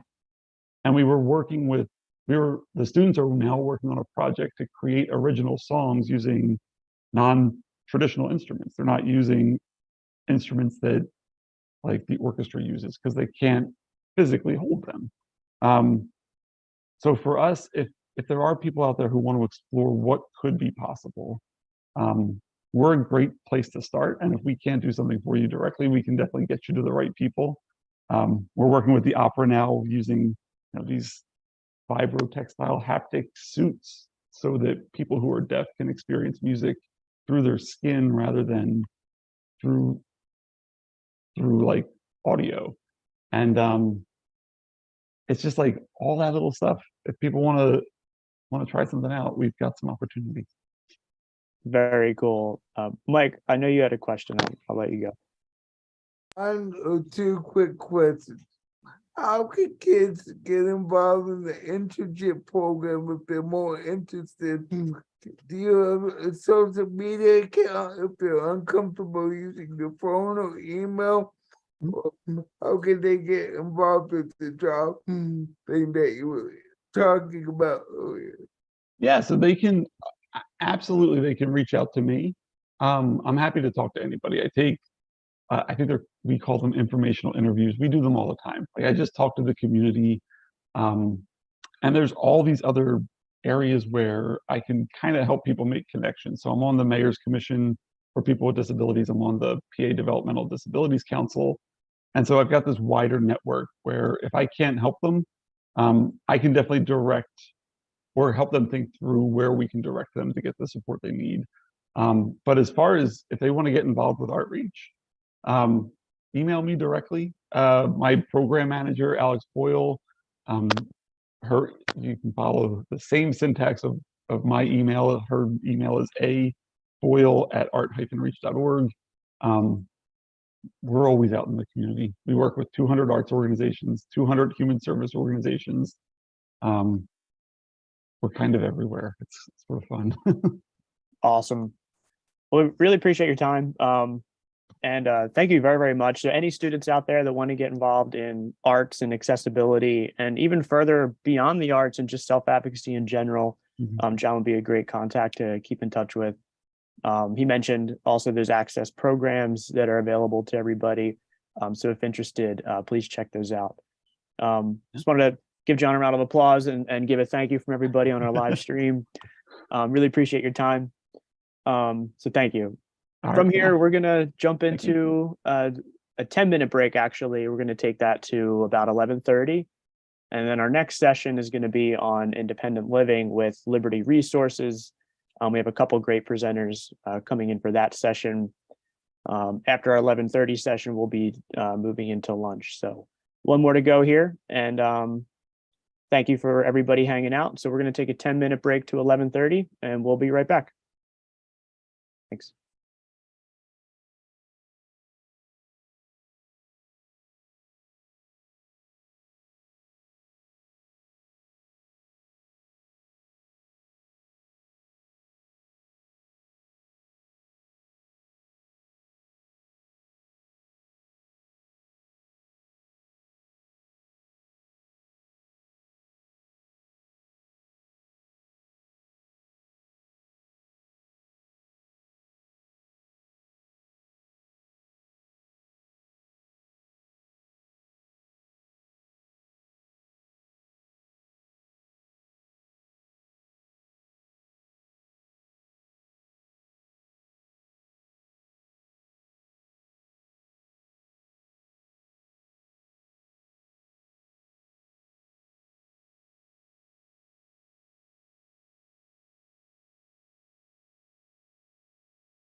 All right, welcome back, everybody.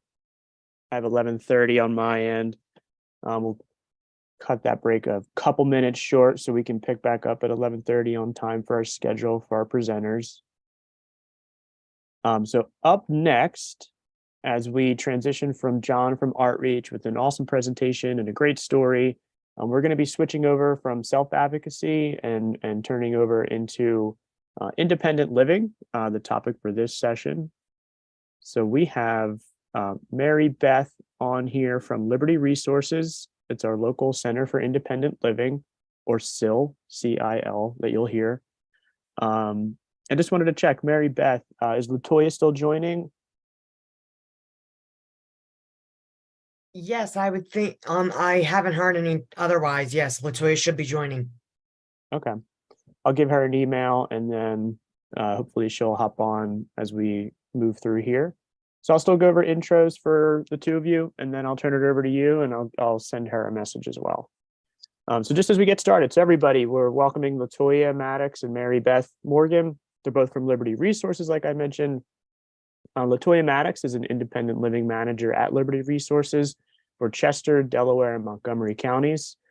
She studied social work and received her bachelor's from Westchester University. And as the leading center for independent living, Liberty Resources has 5 core services that they provide, which are advocacy, peer support, information and referrals, skills training, and youth transition / nursing home transition. So both of those transition periods in life, and we'll be talking about that youth transition for everybody today. Latoya co-hosts and facilitates a plethora of groups and classes, such as the Blind and Low Vision Support and Resources Group, Mama Chronicles 2, a social group, Managing Your Personal Attendant, which is my PA. And lastly, Latoya chairs the SEPTA Advisory Committee, and she's a fierce advocate and leader with ADAPT, a disability rights grassroots organization. And we also have Mary Beth Morgan. She's an independent living specialist with the personal experience and focus of youth and young adult transition. Mary Beth has developed and coordinated Mentoring Transition Voices, a program to teach youth the skills needed to making their own decisions. She also teaches in the Philadelphia school system. She guides Liberty Resources Young Adults Group and actively participates in the Philadelphia Coalition of Special Education Advocates. She's also acts as a board member of PEAC, PEAK, to offer transition strategies for parents and teachers, all of which is practiced following the CILs and Liberty Resources 5 core services that we mentioned earlier: information and referral, peer support, skills transition, advocacy, and youth transition. So that's a lot about Latoya and Mary Beth and a little bit about Liberty Resources here in Philadelphia. And I'll turn it over to Mary Beth to get us started for our session here. Thanks. Shane, do I have access to share my screen? Yep. Or it's the same slides that Latoya sent you. Yeah, you should be able to share now.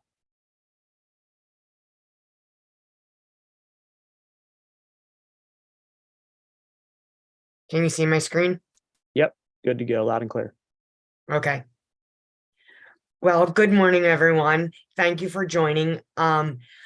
I am here on my coworker, Latoya Maddox, like we said, the IL supervisor of Liberty Resources, will be joining us shortly. Liberty Resources is the Center for Independent Living for people with disabilities in Philadelphia. We don't focus on one disability. We help people with all disabilities to live an independent life. What do we mean by independence? Making your own choices. Liberty Resources mission statement. We are a nonprofit, consumer-controlled organization that advocates and promotes independent living for all people with disabilities. LRI is now the Center for Independent Living for Chester, Delaware, Montgomery, and Philadelphia counties. We advocate on individualized and collective levels for people with disabilities to ensure their civil rights and needs are being met while living in the community. We help them to do the things that they need to do in a way that they need to do them. That could be attending care, which is someone to come in and help you with your activities of daily living, whether that's getting dressed, bathing, and taking care of your personal needs, or something as different as helping you to take care of the home, doing some light household cleaning, doing some light shopping, picking up your groceries. That's all still showing independence. It's just that sometimes we may need the assistance of another person with us.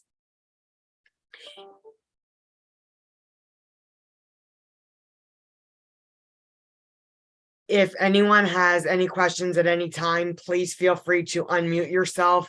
We keep the presentations very open and welcome questions at any time. I don't want people to forget them, or I want to make sure that everything is covered and answered. Moving on, Liberty Resources is an umbrella of agencies. This has recently occurred that we are not just Liberty Resources with the 5 core services of information and referral, skills training, peer support, advocacy, nursing home transition, and young adult transition. We are Liberty Home Choices, which is the agency that we work with to have people have a support coordinator to help them with their get set up with attending care, making sure that all of their needs are being met and making sure that their hours are being covered through a waiver. Alongside with that, we have Liberty Community Connections. This is with support coordination to help you to hire your own person to be an attendant. What is an attendant? The person coming in to help you with your bathing, dressing, or shopping, your needs like that. Sometimes people don't want to hire somebody through an agency. They'd rather feel, especially with doing such personal projects, they want to have maybe a neighbor that they're comfortable with, or a family member that they're comfortable with and knows them inside and out, and they feel comfortable with having a different ability. At the moment, the only person that you cannot hire is a husband or a wife. It can be a mother or a father, it can be a relative, but you cannot have a husband or a wife be your attendant at this time. The Liberty Housing Development Corporation is a corporation that we have at Liberty Resources that helps people who are coming out of the nursing home or are in different straits to get the housing that they need. We do own an establishment that allows people to rent from us, and this is developing accessible housing in Philadelphia to make sure that everyone has these options and a right to live where they want to and need to.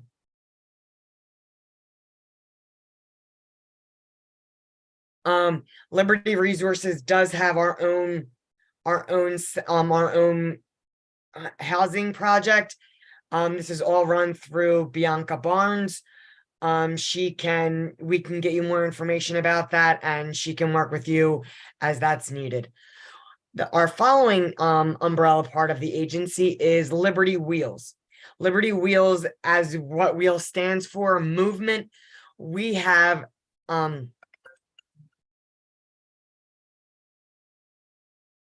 a part of Liberty Resources that allows us to help people with wheelchairs or mobility issues, helping them to adapt them or to get them coordinated in a way that they need to.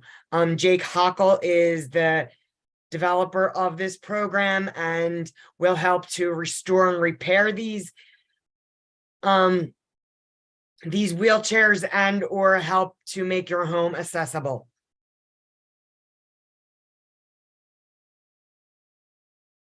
Centers for Independent Living grew out of the grassroots social change movement known as the Independent Living Movement or the Disability Rights Movement. I'm sure we've all heard of the Olmstead Act, which are people with disabilities have the right to excuse me, I'm sorry, I'm speaking too quickly. People with disabilities have the right to live in the community if they want to and choose. This allowed people to not be segregated and put into a nursing home just because of a disability or they acquired a disability.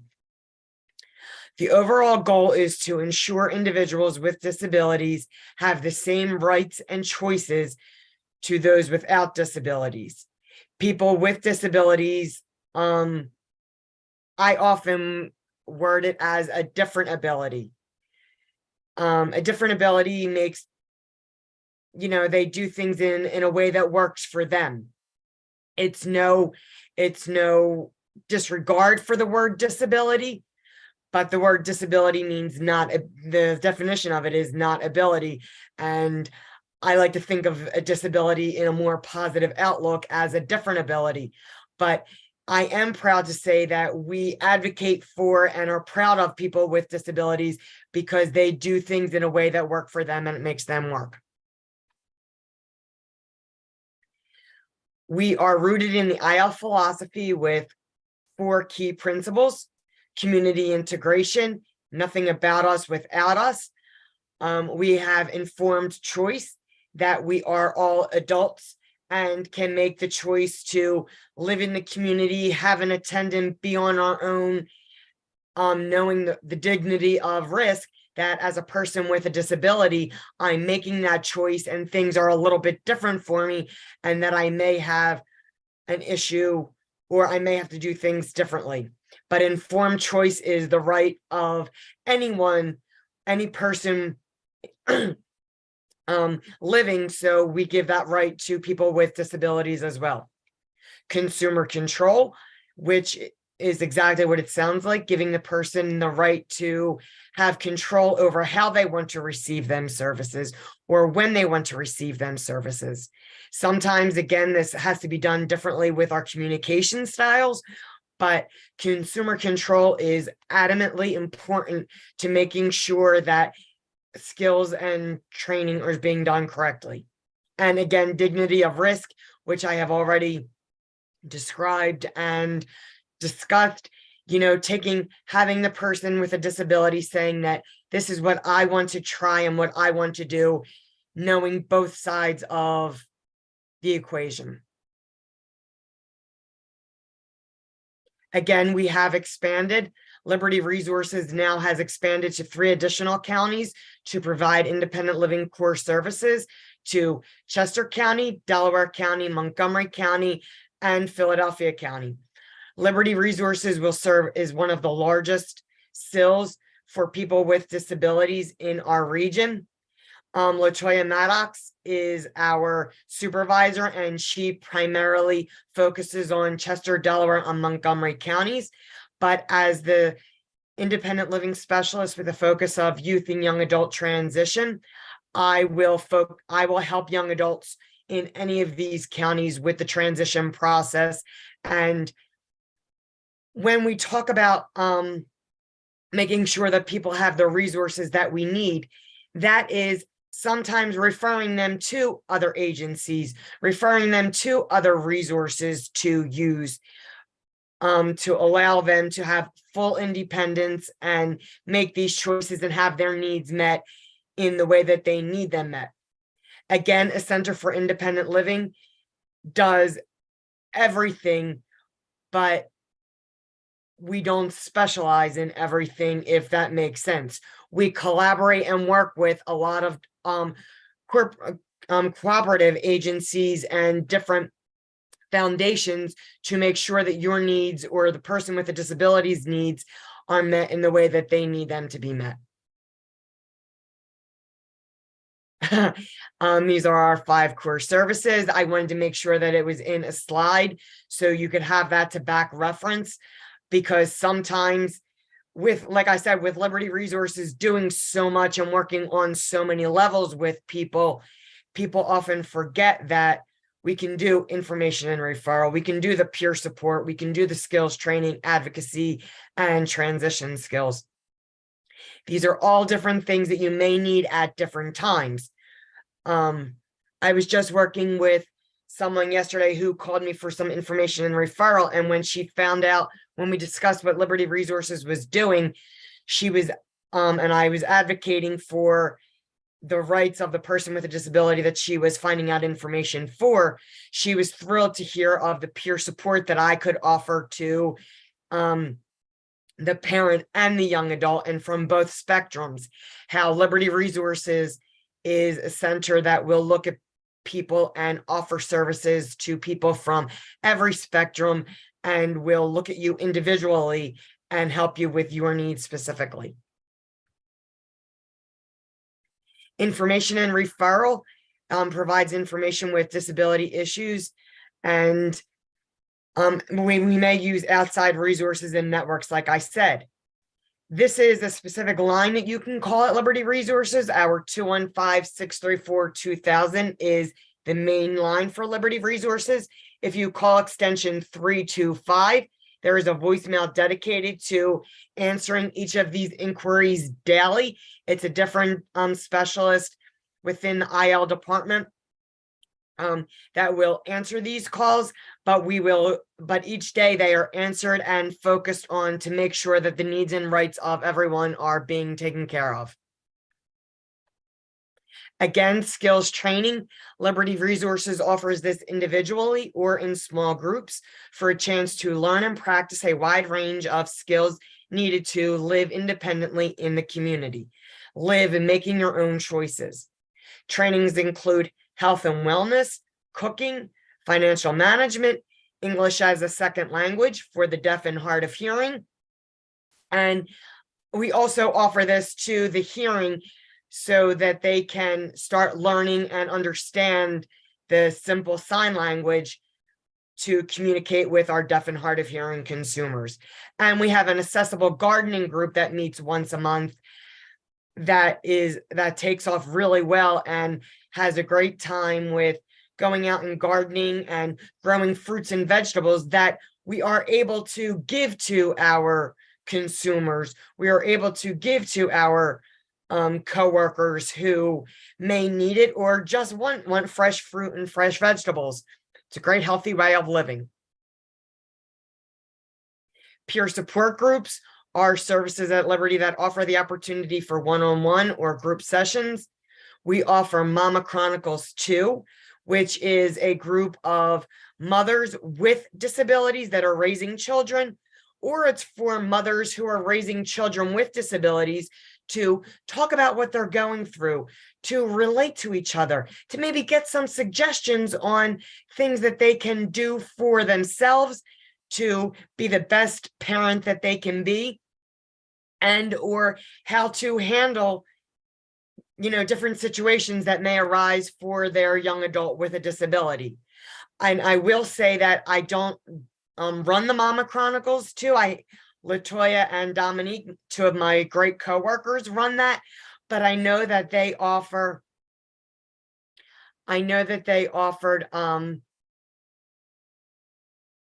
this to be, I know that they offer this to fathers as well. And fathers have participated in this. So it's Mama Chronicles 2 as our fun name, but they offer this as a group session. We offer a substance abuse support group, which is run by our interim director, Lauren Alden, and she handles this in a great way. I know that this support group is more individualized at this time. So if there's anybody that needs any of this information, please feel free to reach out to the support line at 215-634-2000 extension 325. We can get you hooked up with the support group, or you can reach out to Latoya or myself. And I was just made aware that Latoya has been able to join us. So Latoya, feel free to jump in with anything else that you would like to add about our peer support groups. But I do want to say that the Liberty Resources Young Adults support groups meet on Mondays from 12 to 1. The young men meet as a way to discuss and talk about what young men are going through right now, and just being a way to relate to each other as they're going through the changes of life. And the young adult support group meets from 4 to 5 on Mondays. This was decided by our young adults to meet at this time. It's been various times throughout the years to meet at this time to allow students who are starting to make that or want to make that transition to participate. So that's why we know that during the day they are going to be in school and not able to participate. So we meet from 4 to 5, allowing the students to participate if they want to. Most of the time, the young adults will create a topic that interests them and do a presentation. It gives them the great leadership that they have and own. And I'm very happy and proud to say that our young adults will be participating very actively and avidly in the mayoral forum that Liberty Resources will be hosting on April 18th and 19th. If you would like to participate in that, please feel free to email myself, Latoya, or call the intake line, and we can give you that information to come to Liberty Resources and or participate through our hybrid. But the young adults group, where we have 2 specific young adults who will be asking our mayoral candidates some questions about how they are going to make sure that our city continues to allow for people with disabilities to have their needs and rights met in a way that works for them. I'm going to stop talking now and see if Latoya has anything to say at this point. Yeah, right now trying to unmute, and so I think we're gonna maybe have her log off, log back on, see if that fixes any issue there. Okay, well then I'm going to continue because it is 11:52 and I know 12 o'clock is the lunch break. So I don't want to hold anybody back from that.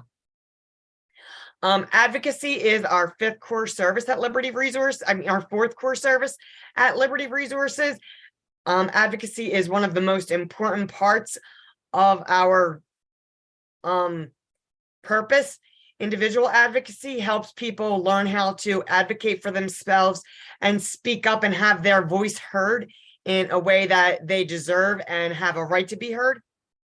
Consumers get introduced to community advocacy through local meetings, rallies, and other events that bring people together to fight for a common cause.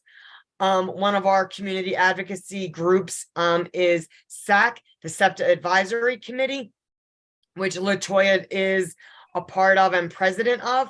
This is to make sure that everyone has the rights to accessible transportation and public safety as they need it.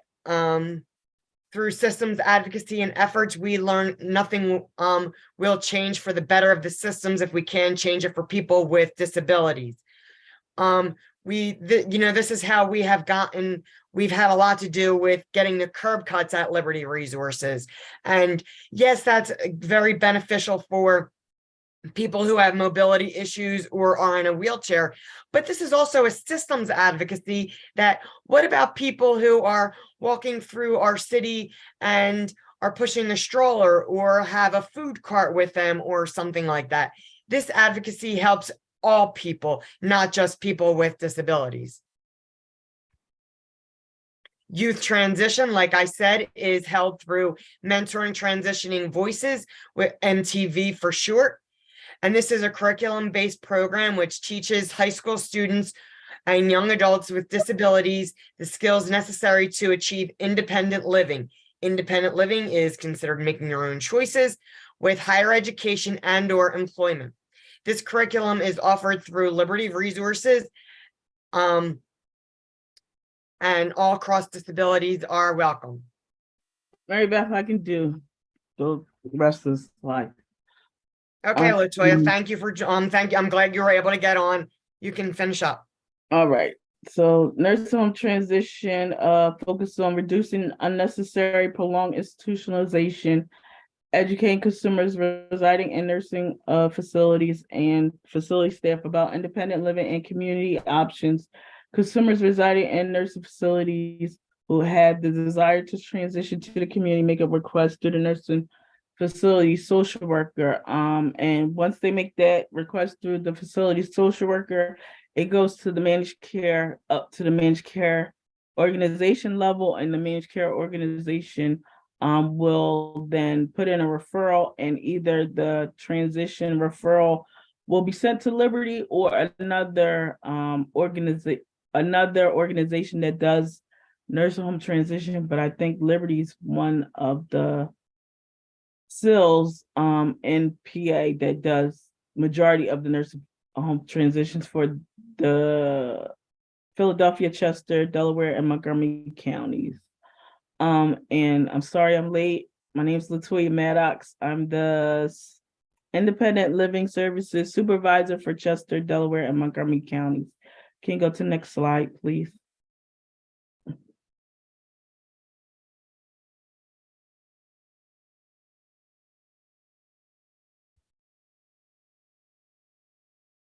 There's a gray block on the slide, but institutional bias. So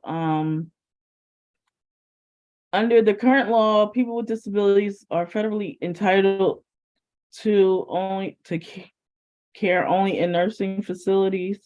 They can receive home and community-based services, but the state has to be signed up with home under the federal law to allow for home and community-based services to be served in the person's home.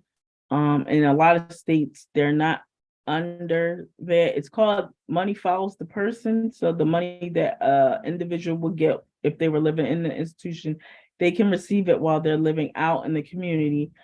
And in June 2009, AARP reported on average, the Medicaid program can provide home and community-based services to 3 people for the cost of 1 living in a nursing facility. And my coworker and I did research this morning, and we realized that it's a lot more today for a person to live in the community. So you could nurse home. It costs a lot more for people to reside in nursing facilities. So it costs way less for a person to get served. The services that they receive in a nursing facility, it costs less for them to be out in the community, and the money can be used for other stuff to support that person while they're out in the community. And despite costs in the Olmstead Act, which is the Olmstead Act is a policy that passed years ago regarding people being allowed to live out in the community versus always going in an institution. But because there's not a lot of discharge planners and a lot of people don't know about home and community-based services, they choose to put people in the institutional setting because they believe that their family or children are being treated better or could be treated better in these places, when honestly being home with the family is what would sometimes be better for individuals. But millions of people are warehoused in institutions, which are often state-run organizations, and I already explained. Next slide, please.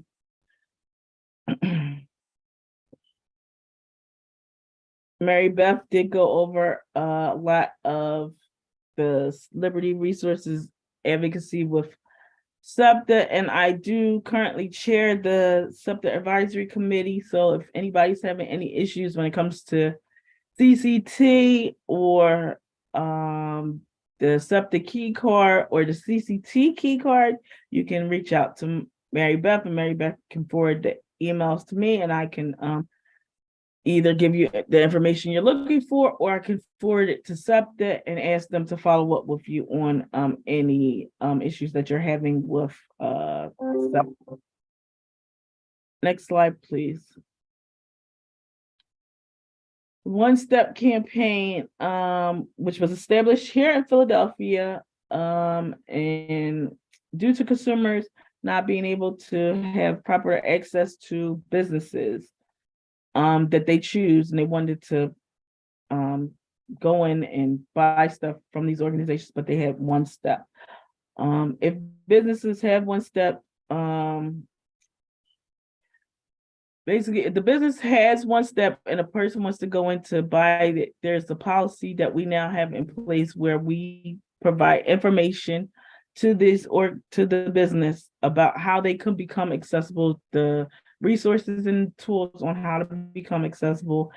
And sometimes we have to take it to court and do pro se complaints. But a lot of times it gets settled out of court and the businesses will become accessible for people to get in and navigate around to utilize the business to buy things that they want.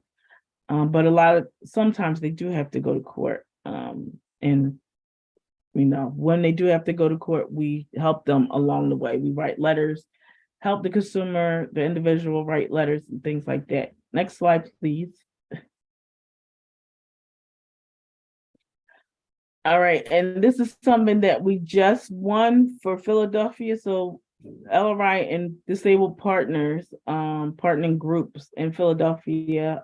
We did a class action lawsuit regarding the sidewalk and curb ramps, and we won. So 17% of people in Philadelphia have disabilities. That's approximately 260 million or 1,000 people. That I think it's more like 260 million people in Philadelphia have disabilities. And often the sidewalks or curb ramps are in deplorable conditions, so we have to find other ways to navigate. And for many years, we have attempted to work with the city and talk with them on making things accessible. And finally, we became fed up and we sued and we won. So the city now has to fix 10,000 curb ramps and sidewalks in a 15-year period. And that's along with new construction of sidewalks. They have to make sure that they're up to code when it comes to being accessible for people with disabilities, strollers, shopping carts, things like that. Next slide, and I believe this is our last slide, which shows more of our peer support and skills training groups, which is the men's group, men's support group, blind, low vision support and resources group, the young men's support group, peer support for consumers with psychiatric disabilities, consumer connections, and managing your personal attendant. So consumers who have attendant care services, if they need help with learning how to communicate with that person, their attendant, they can come to us and get trained. And then the last slide just asked if anybody has questions, and I'm sorry that I'm rushed through. I know the time for this was 11:30 to 12, so I wanted to make sure everybody gets to lunch, and I had issues logging on, so I apologize for that, but I'm here now. And if anybody has questions, let us know from me or Mary Beth. Thank you guys very, very much. Really appreciate it. Everybody, a round of applause for Latoya and Mary Beth on our live stream. We really appreciate you joining and a lot of awesome work coming out of Liberty Resources, a handful of programs as well for all of our students to consider as they transition into adulthood. And please stay in touch with Latoya and Mary Beth. They're great advocates in the field. Anybody interested in accessing transportation, SEPTA was touched on, and Latoya has a lot of connections there as well as a handful of those other programs that were mentioned earlier in the slide. So get in touch with Liberty Resources. They have many programs to access across a variety of areas of life. Like they mentioned, they do have transition services around employment, housing, and transportation again. So all these major areas of life, Liberty Resources is a great organization to stay in touch with. So thank you everybody for your time. Really appreciate it. So from here, we're going to transition into our lunch. We have a half hour. We went over 5 minutes, so we will add that. We'll still do the full half an hour for lunch. So we'll actually resume at 12:35. And we'll take 5 minutes off of a break towards the end of the day to make up for that. So we'll be on schedule, no problem at all. And so I'm going to put up a break for lunch. When we resume, we have CIS for employment at the end of the day. And then we also have Chestnut Hill College and one of our board members, a self-advocate, to talk about their experiences and programs out there in supporting anybody that wants to pursue education and training skills beyond high school. So from here, we'll jump into our lunch and we will be back at 12:35.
All right, so I'm just popping on, so I have 12:34 just to give everybody a 1-minute warning as we finish up our lunches. And the cool thing about being on the virtual platform today is you can even finish up your lunch as we go into this next session.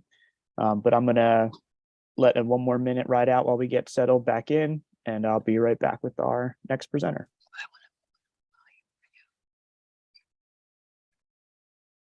Just make sure should I take that and just plug it out? Guess I should, because otherwise they.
All right, welcome back, everybody.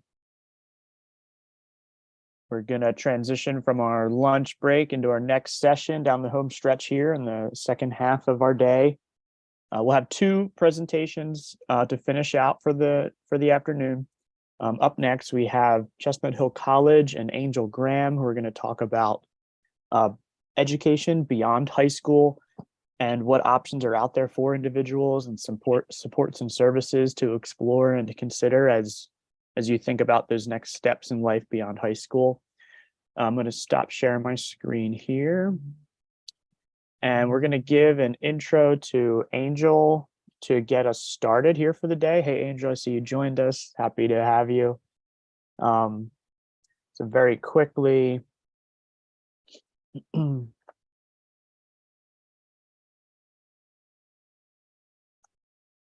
1 second, apologies. All right, so our intro with Angel. Lost my screen there.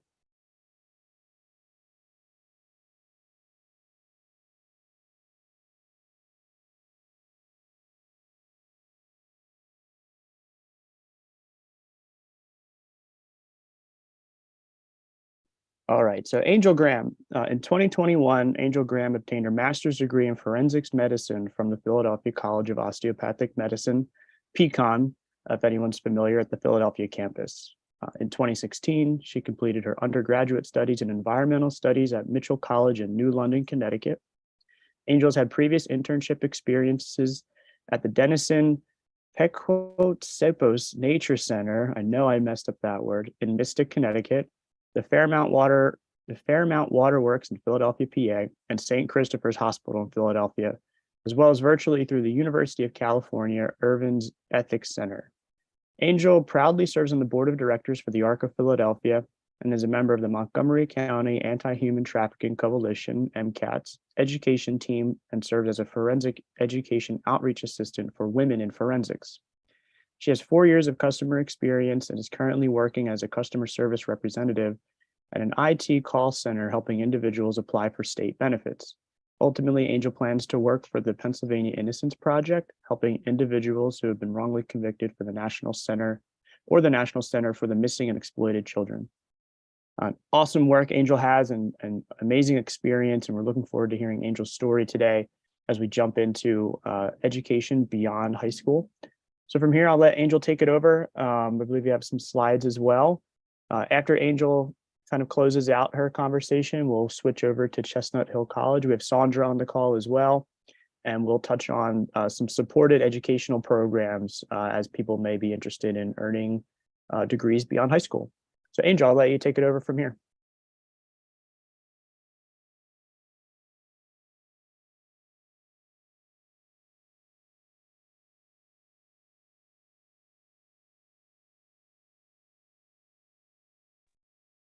I'm sharing my screen. Can you hear me okay? Yep, got you loud and clear. All right.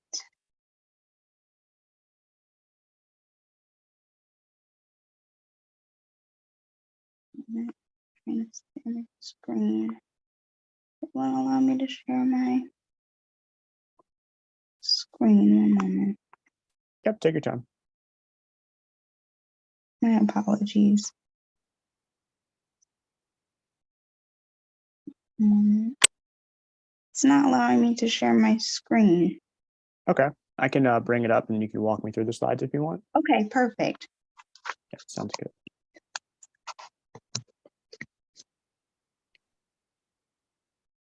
All right, opening that for you right now.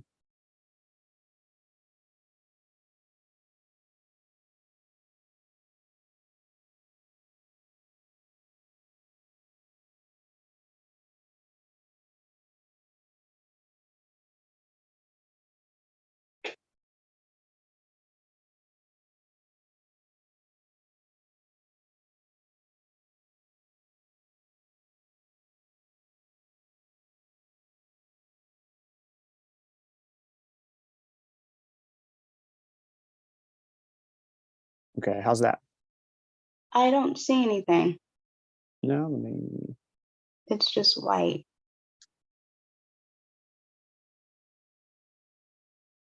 Oh, okay, I got you.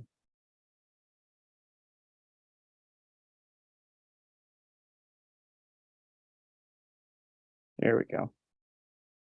All right, give that a second. All right, perfect. I can see it Good. now. All right, just give me a prompt to switch over to the next slides. Okay. All right, no problem. Well, before I get started,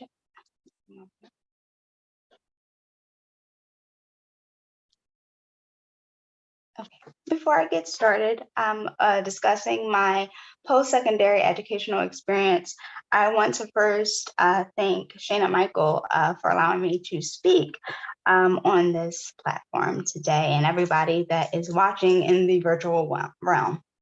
Next slide, please.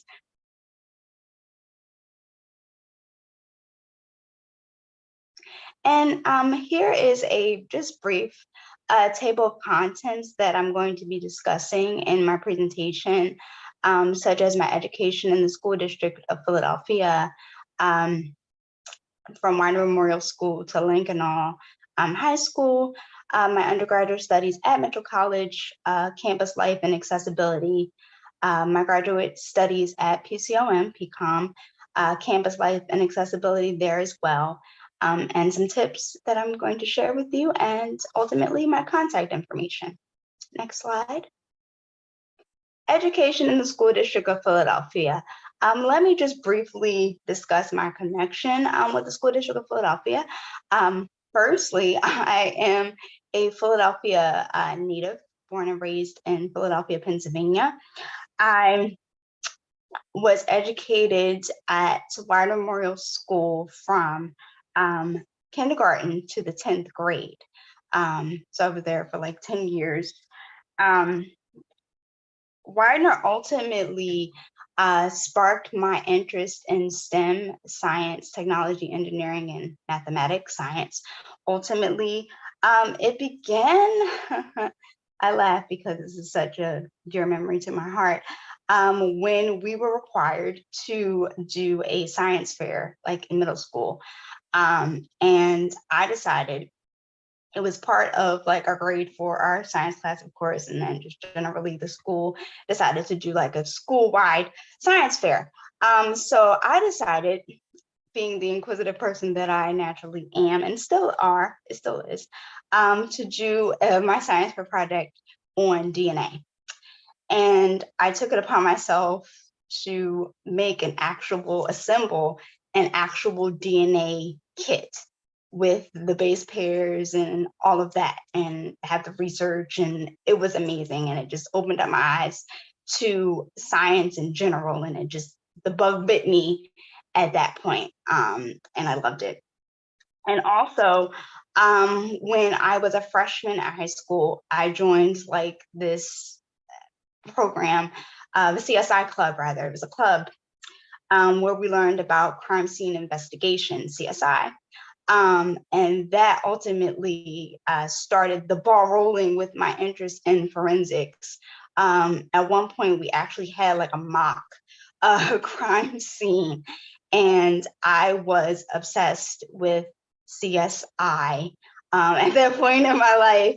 And a little tidbit, CSI, it's in reality, it's not what CSI is in, reality. It's not as quick, they don't solve the crime in an hour. It takes time. However, I wanted a morgue, so my teacher made me like this morgue, and it blew my mind, and I was in love with forensics at that point. So fast forward, in my 11th grade year, I transferred to Lincoln High School, Lincoln Environmental Magnet High School, specifically where I ultimately graduated. And because they had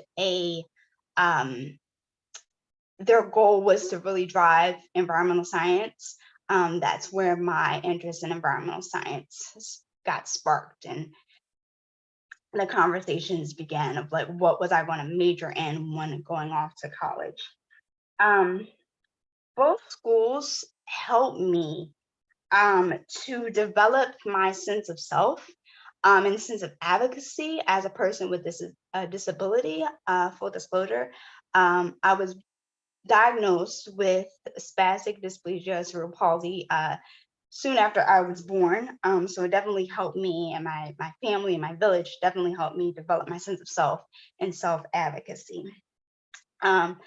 Graduating in 2012 from Lincoln, I graduated with honors, and I was also salutatorian of my graduating class. Next slide. Undergraduate studies at Mitchell College. When I was looking at colleges, it was important that accessibility, not only academically, but physically played a major key on how I was going to succeed in undergraduate school. I initially found out about Mitchell through a college fair for individuals with disabilities. And unfortunately, when my mother and I went to the college fair, Mitchell, the representative wasn't there that night. They had a table, and we had to go online and research the college, and we both fell in love with the campus. My mother jokingly said, "Well, Angel, they have a beach." And I said, "Okay, Mom, that's great, but what about the academics?" Mitchell is a small it used to be a 2-year institution, but it's now a 4-year small liberal arts college on the water. So the beach is amazing and everything. But I said, "How was academics?" And she's like, "Perfect." So I'm a visual person. So we went up to Mitchell Columbus Day weekend it was 2012, and we fell in love with the campus, and it was a good, adequate size for me. And the distance between the lecture halls and where I lived on campus in the dorms, it wasn't drastic, meaning it didn't take me an hour to get from point A to point B. Everything was within close proximity. And if I needed the assistance to get where I needed to go, I definitely had that. During my time on campus, I used the elevator. Being a environmental science magnet major, and for individuals that are looking to major in science or are majoring in science right now in college, you may know, or you may find out that as a science major, you're going to have labs and lectures. So specifically, I had majority of my labs and lectures were in Bingham Hall on Mitchell's campus on the 2nd floor. And my freshman year, I can remember the campus, Mitchell giving me a key so I can unlock. It was like an old school elevator, so to speak, where I had to like put the key in the ignition, I guess you can say, and like turn it so the elevator can come up so I can go upstairs to my lab and do my lectures. And my labs and lectures were they alternated. So one day I may have like my lab at 8 in the morning. So I had to make sure that I got up early enough, got up, did what I needed to do, tried to eat something, and then go to my lab. I mean, people would laugh and say, like, I saw you running. I'm like, no, I just walk very fast to get to my lab, because the time between trying to get something to eat and lecture and lab was just crazy. I was a mad woman, but it was all worth it at the end. So I was at Mitchell, I was very active on campus. I joined 2 leadership organizations while I was there. The first one is Delta Alpha Pi. It specifically is a leadership organization designed specifically for individuals with disabilities. I not only was a member my last couple years at Mitchell, but I also became the president. I served as president my last year, my senior year at Mitchell. And Sigma Alpha Pi is just a general leadership organization in which I was a member of. Next slide. And pictured here is what I love to call the women of the STEM department. This is actually the picture I took the day that I graduated. On your left, the woman with the white hair and glasses is Professor Kimberly Blake. She was the head of the STEM department at Mitchell. She taught biology, genetics, scientific writing. She was the bulk of my major courses as an undergraduate student. Here in the middle is Dr. Victoria Brennan. She was my chemistry professor, chemistry 1 and 2, and she was also my academic advisor. And to the right here, the woman with the glasses is Dr. Dobley. She taught animal behavior and ecology. Next slide. And now transitioning into my graduate studies at PCOM. Oh, and let me recap, I'm sorry. So I lived on campus at Mitchell. Commuting, I took the train back and forth between Philadelphia and New England. So altogether that was a 4-hour commute going, 4-hour commute coming back. So going into my graduate studies, I came back to Philadelphia after I graduated in 2016.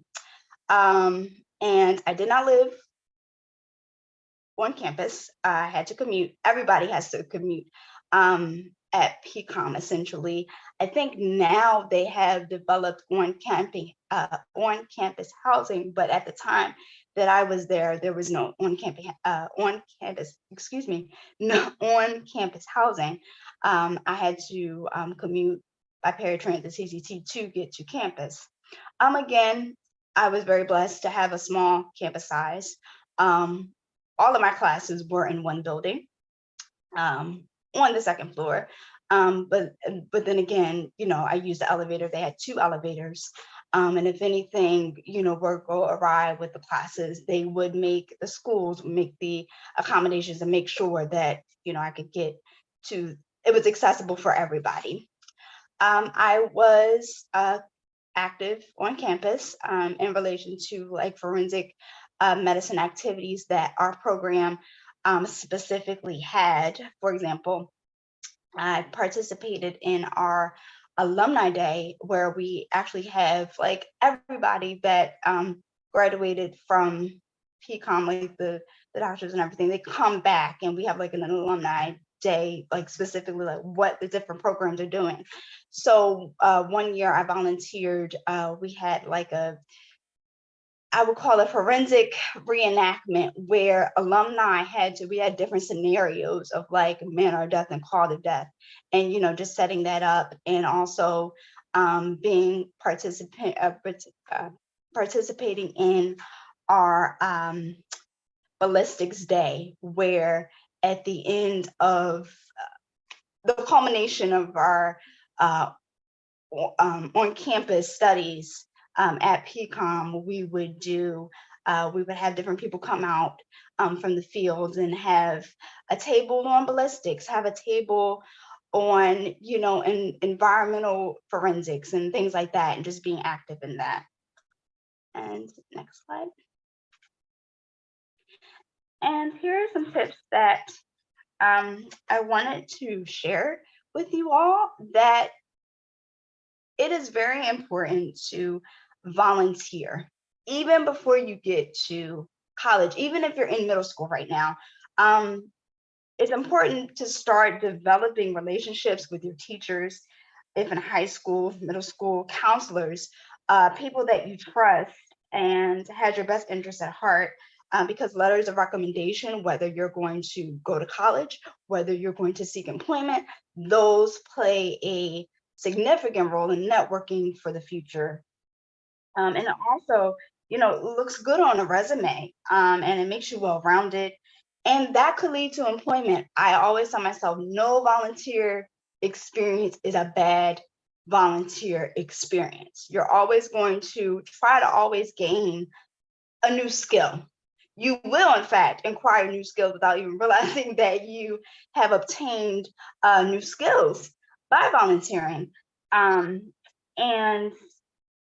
you can use that in your everyday life. And also another tip is start writing down what sparks your interest. What are you interested in? What do you want to do? What do you want to major in? What type of employment do you want to seek? And also in that list, incorporate your strengths and weaknesses, and really take the time to sit down with that and really navigate. And I know that definitely helped me in my experience looking for a major in high school. I remember we actually did, I don't even know if they still do this, I'm older now, and I know times have changed, the career aptitude test, where you take the test and it tells you what kind of skill sets or what type of career you could see yourself in. So that definitely, that is an ultimate tip. And then if you are still in high school, college, making sure that you have accommodations. A lot of your campuses, whether 2 or 4 year institutions, have disability student services where you can go to them and say, listen, I need accommodations. I need longer time on exams. I need, longer time on exams. I just need help as a person with a disability to succeed. And for me, I do personally, I self-identify as a person with a disability, but I just need stuff accommodated so I can then, attack the task that at hand. And once I'm able to get accommodated, it's fine. I take off like a rocket, So definitely just advocating for yourself, because when you're in college, the truth is, whether you're in a 2-year or 4-year institution, that is your time alone. If you don't go out of state and stay on campus, if you go out of state like I did and you're away from your parents. I knew nobody in Connecticut when I went to Mitchell. No one. I found out that I had a relative that actually went to school in Connecticut years later, but when I was there, I had no one, there. So I was a fish out of water, and I, had to learn to speak up for myself and say, hey, I need this. And it just got the ball rolling. And, I had to learn doing simple things as laundry. Again, like I had mentioned before, I lived on the first floor in the dormitories. I had to do my own laundry, and I had to modify and adapt. Okay, I wash my clothes, put my clothes in the laundry basket. Well, how am I going to get my clothes from the laundry room to my room? So luckily enough, the laundry room, I remember one dorm that I was living in, my room was right across from the laundry room. So I remember people stopping and staring and looking at me like, because I was kicking. I use lofter and crutches. So I was literally kicking my laundry basket back to my room. And they're like, you need help? Like, no, I got it. But I learned how to do it. So that is just very important in succeeding. And if you need help, ask for it, because there are so many resources out there. My apologies. There's so many resources out there, so many people that are willing to help you. You just have to advocate for yourself. And next slide. And just here's my email address. If you guys have any questions, feel free to contact me. And that's it. And thank you guys so much for listening. Awesome. Thank you, Angel. Really appreciate you sharing your experiences, and a lot of lessons to come out of those stories. Just like you said, like exploring new spaces is going to teach you new strategies on how to be a self-advocate, and keeping those tactics in mind. And you left off with disability services in schools, and so it's a good transition over to Sandra, who's from Chestnut Hill College. They run a program that supports individuals in attaining their education. And then just a note, we're going to take this to like 1:10, so a little bit over time, which is no problem. We'll take our time off the next break, so we're still good to go on time. And so I'll turn this over to Sandra to introduce Chestnut Hill's supported education program. Thank you.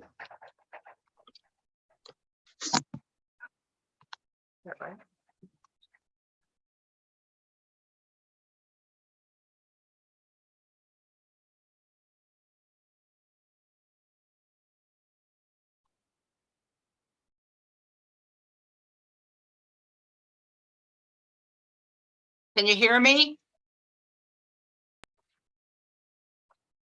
Yes. Yes. Okay, fine. I don't know if anybody can see me, but here I am. My name is Sandra Friedman, and I'm the current interim director of the Center for Accessibility and Learning Services at Chestnut Hill College. And I have done this for quite a few years. And my background is, it started as a math teacher, and then I became a school psychologist, and then I became director of pupil services for Abington School District.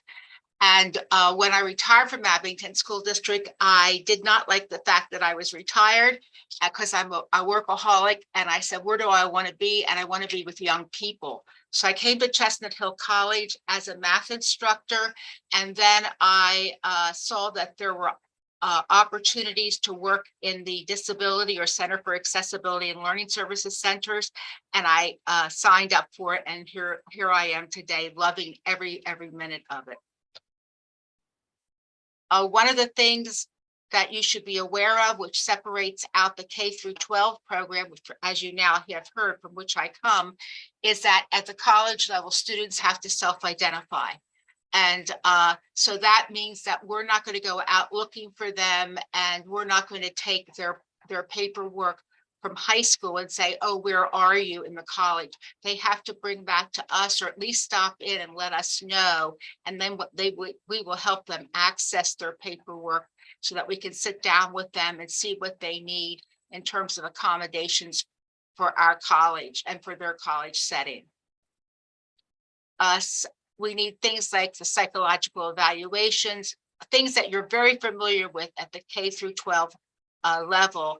And we'll take these things and we'll look at them. We don't need all of them, but we need to have something in hand so that I can say that, yes, you have this problem. You've told me what's going on with you. And I'm going to work very, very hard to help you and help the school see that we have leveled the playing field and you will feel comfortable in your classes. We have a plethora of academic accommodations that we provide. This is just on 2 pages, is a very short list of the different things that we can give you. Here's another list. Many of our kids have asked at different times to have somebody write their tests or quizzes for them if they have problems with occupational therapy, or they have difficulty neurologically with their hands, or it's per se they've had a broken hand and we give them a temporary disability. At times, we also, if they're For instance, if they have a medical disability where they might need, or a concussion, some snacks or water, we'll provide things like that in their accommodation plan. And we also at different times will make sure that we make how they are taught, that if we want them to hear directions in concrete terms, or we want the material to be chunked for them, or we feel that there should be more charts and illustrations. One thing that you should know about Chestnut Hill College is that we have a literacy specialist on staff, and she's here 5 days a week, and she works with all students who have reading problems. They can have a reading disability, or they can have problems with accommodations or problems with visual or auditory processing. And she works with them on a one-to-one basis and constantly asks for them to sign up and be available to her at a mutual time. And that has worked out beautifully for many of the students in our school. Other accommodations examples are assistive technology, where kids can record in the classroom, a housing request where somebody might need for medical reasons or other reasons, emotional reasons, an individual room. We have applications for service and assistance animals, where sometimes a small dog or a small cat might be very comforting to a student. Or if it's somebody who has been has had post-traumatic stress disorder from the war or anything else, that they might require a dog in the room with them. Special dining requests might involve somebody who has certain eating issues or have eating problems. They might have celiac disease. They might be allergic to certain foods. And we work very strongly with the dining services to help accommodate them. And it can be something even as we would prepare the food for them and they would come get it if they're allergic to something in the cafeteria. We have so many places where we can send our kids to get help besides us. We have peer tutors, we have academic coaching where graduate interns from the graduate school work with the different students to help them achieve their potential in academics. We have counseling centers where we have a very fine group of counselors. As I said, we have a literacy specialist, we have the writing center, a math center, we have a foreign language center, and the neurodiversity program, which we'll be talking about in a few minutes. We have the computer center advising everything that you can see. And always, always, always, we can have individual meetings with myself or the graduate assistants. I spoke about academic coaching, and these are some of the things that occur during academic coaching, and many young people take advantage of it. They might not do it every single day.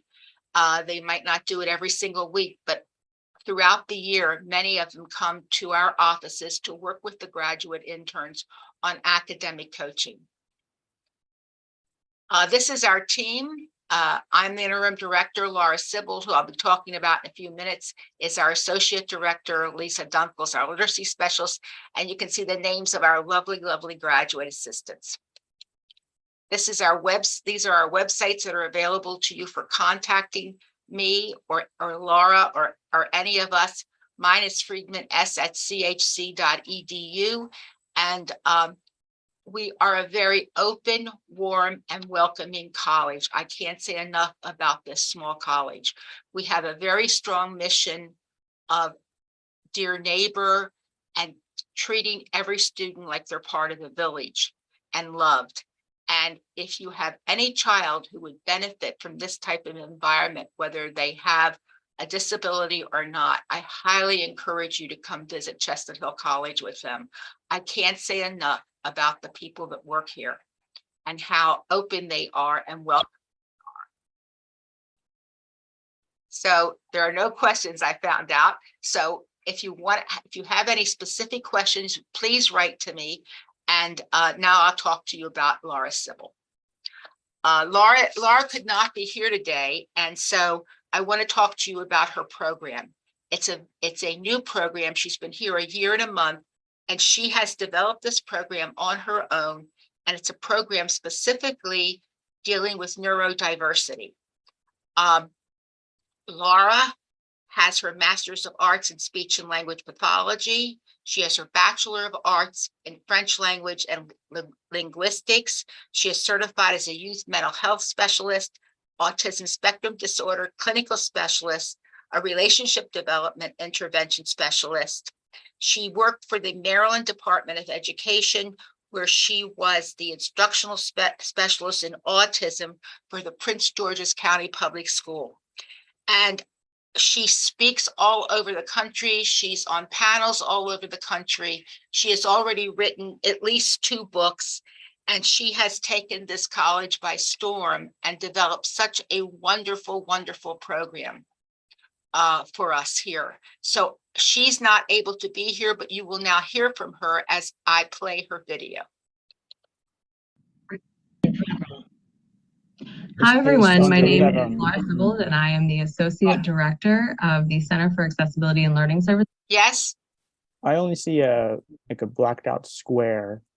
Oh, okay. I think when you share your screen, you want to click on that option. Hold on. Okay. And now share. Oh, of course. I'm sorry. Now where is this hers now?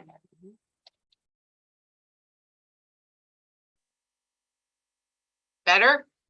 Yep, looks great. And so I think this video will take us up to like 120, and then I'm excited to hear about the differences between just the disability services offices and what the differences are with programs like yours here at Chestnut Hill. So really looking forward to this.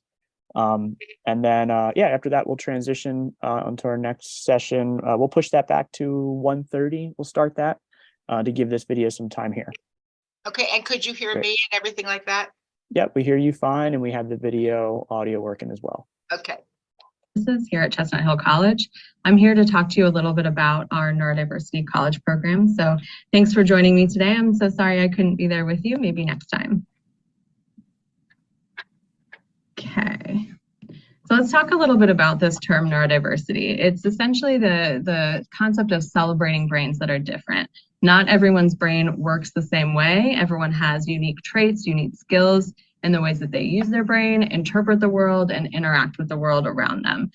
Instead of saying that one type of learning or one type of brain is the right way and the other types are wrong, neurodiversity really wants to highlight and celebrate that everybody learns differently and that all of those ways of learning are really, really valid. And so that's really important to me personally. I think that the more that we celebrate that kind of inclusivity and the more affirming we can be about those differences, the more successful and empowered individuals are going to be for their futures. So I'm very, very invested in that. So you may have heard more recently about programs at colleges and universities surrounding neurodiversity or surrounding autism programs or things like that. And the reason that this is coming about, it is different than accommodation planning and things like that. Accommodations are going to be available at every school, though every school is going to do them a little bit differently. We're all governed by, the law, the ADA. This kind of programming is unique and is a little bit different and is not offered at all institutions.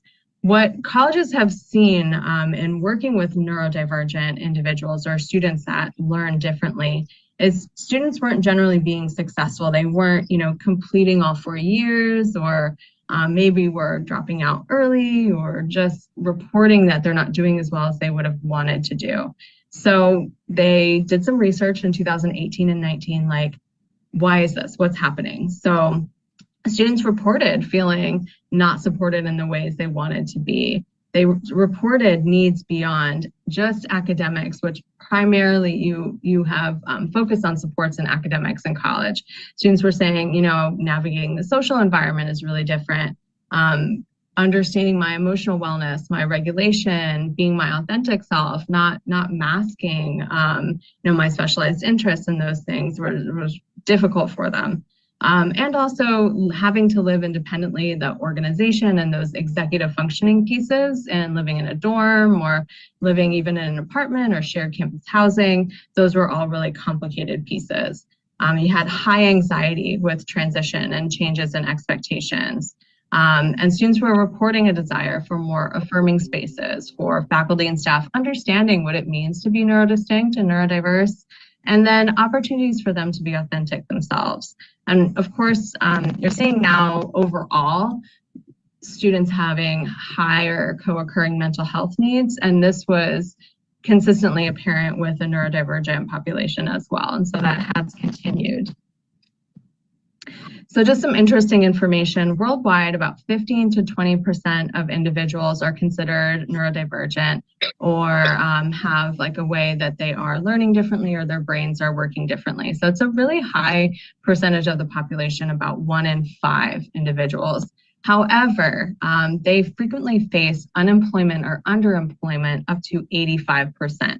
That means even with degrees, even finishing your high school diplomas, students aren't being successful in transitioning into that next step and being able to set up for their own independence. And so that's, very frustrating and it's alarming. And it shows that there is a need to be supported. There are ways that we really need to look at, like, how can we do better with this population, because they're perfectly capable, but they're not getting to where they want to go.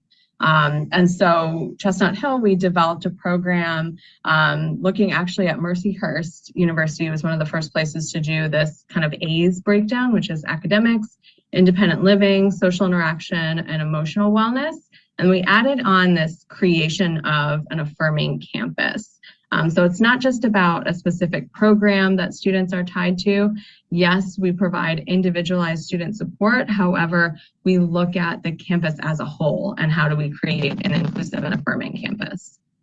So when we talk about affirming practices, you look at a different view of barriers versus instead of looking internally to the person at what is it that you need to do, what goals do you need to set to be successful, we look outside as well at societal barriers. So do you need to have a standing desk in your classroom? What are some things like, do we need to have some light covers to help with the sensory needs overall? So you're flipping things around. Excuse me, you can hear my phone ringing on the side, but I'm just gonna kind of keep going. We want to improve the overall experience and how students are being engaged on campus. We want to learn about their passions and their interests, and we want to reflect on individualized reflections on their life on campus. So being engaged doesn't mean you have to go to like big sporting events, or it doesn't mean that you have to join like 5 different clubs. You could be, working with the radio station and talking about your interests there. You could be designing flyers for groups. Like there's just different ways to be engaged on campus, and I want to know about that to support you. So why CHC? Again, focus on building and affirming campus for all students. We have the Office of Vocational Rehabilitation. We are a college resources for success provider. We're a member of the College Autism Network, a member of the Neurodiversity Employment Network. We do ongoing workshops for the entire campus community, including housekeeping, security, dining services, campus life, orientation leaders, resident advisors, incoming freshmen. We talk about neurodiversity and inclusion all the time. For the program, we're not actually focused on a specific diagnosis or evaluation to qualify. So that is different than accommodation plans where you have required documentation. For neurodiversity, it's a program. You can be part of this program if you're interested in being part of this program. It's not about documentation. You don't have to have a specific diagnosis. Again, looking more at affirming social models versus medical models. Okay, so some of the college program elements, we use the strengths-based data collection tool. So that allows me to review your interests and student goals and what are the things that they want to work on. It's multi-informant, meaning that students do it as well as family members and even educators, so I get a good picture. And then I'm able to kind of get an idea of what areas would be best to support the student. So is it regular meetings with me? Do we need support with the writing center? For my 1 credit class, like are we gonna address masking and authenticity? What pieces? I use all of this to pull that together. We do have a summer bridging program. So students come on campus in the summer and are able to take classes to kind of offset future campus loads, which is really nice. And then students get to get a sense of the campus as well. Okay, this is an example of the strengths-based measure I mentioned before. And so here you can see, I want to know what students want to work on versus what I think they need to work on.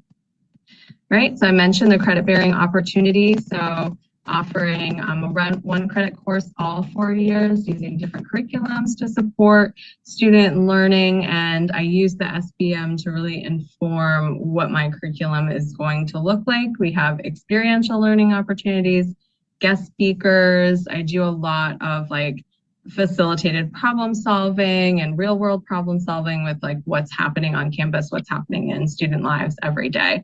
And then we have individual meetings with myself and graduate assistants and people in the office and others on campus as well, depending on what the student needs. And that's part of the programming, different from accommodation planning. Work extensively with career development, looking at self-determination, and then a lot of collaboration with groups on campus as well. Okay, and then through career development, again, I mentioned that I have a 4 credit or 1 credit course all 4 years.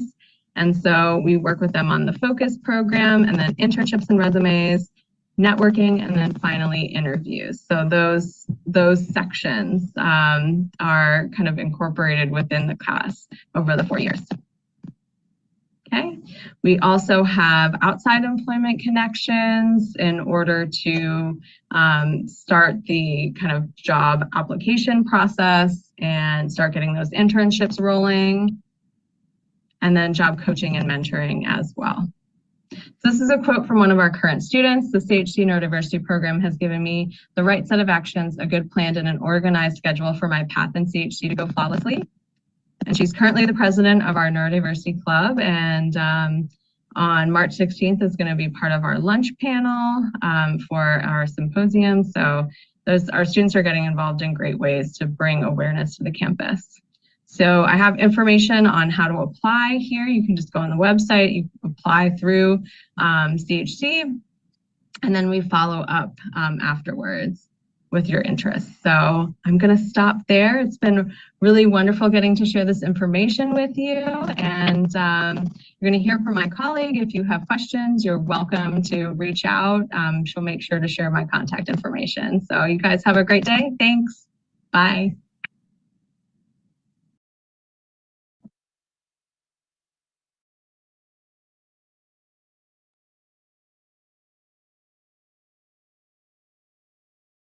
Awesome video there from Laura and Sandra. Really appreciate you sharing, and just to hear the differences between disability offices and accommodations that you can receive everywhere versus, you know, very unique programs that you can find to support people's educational and career paths. Absolutely. And I've come across different webinars where people feel that their needs weren't met in other colleges and universities. And I cannot say that here. We really work very hard with the student and the staff to make it happen. Awesome. Well, thank you very, very much. We'll get everybody's contact information over to our attendees. So anybody that has questions about Chestnut Hill and programs like theirs, you'll have that information when we sign off for the day. So from here, we're going to transition into a break about 10 minutes to 1:30. So it looks like 8 minutes-ish. I see Courtney's already on from Community Integrated Services. So we're going to take that break. When we come back at 1:30, we'll jump into our final session, and we're going to be focusing on employment beyond high school.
All right, welcome back, everybody.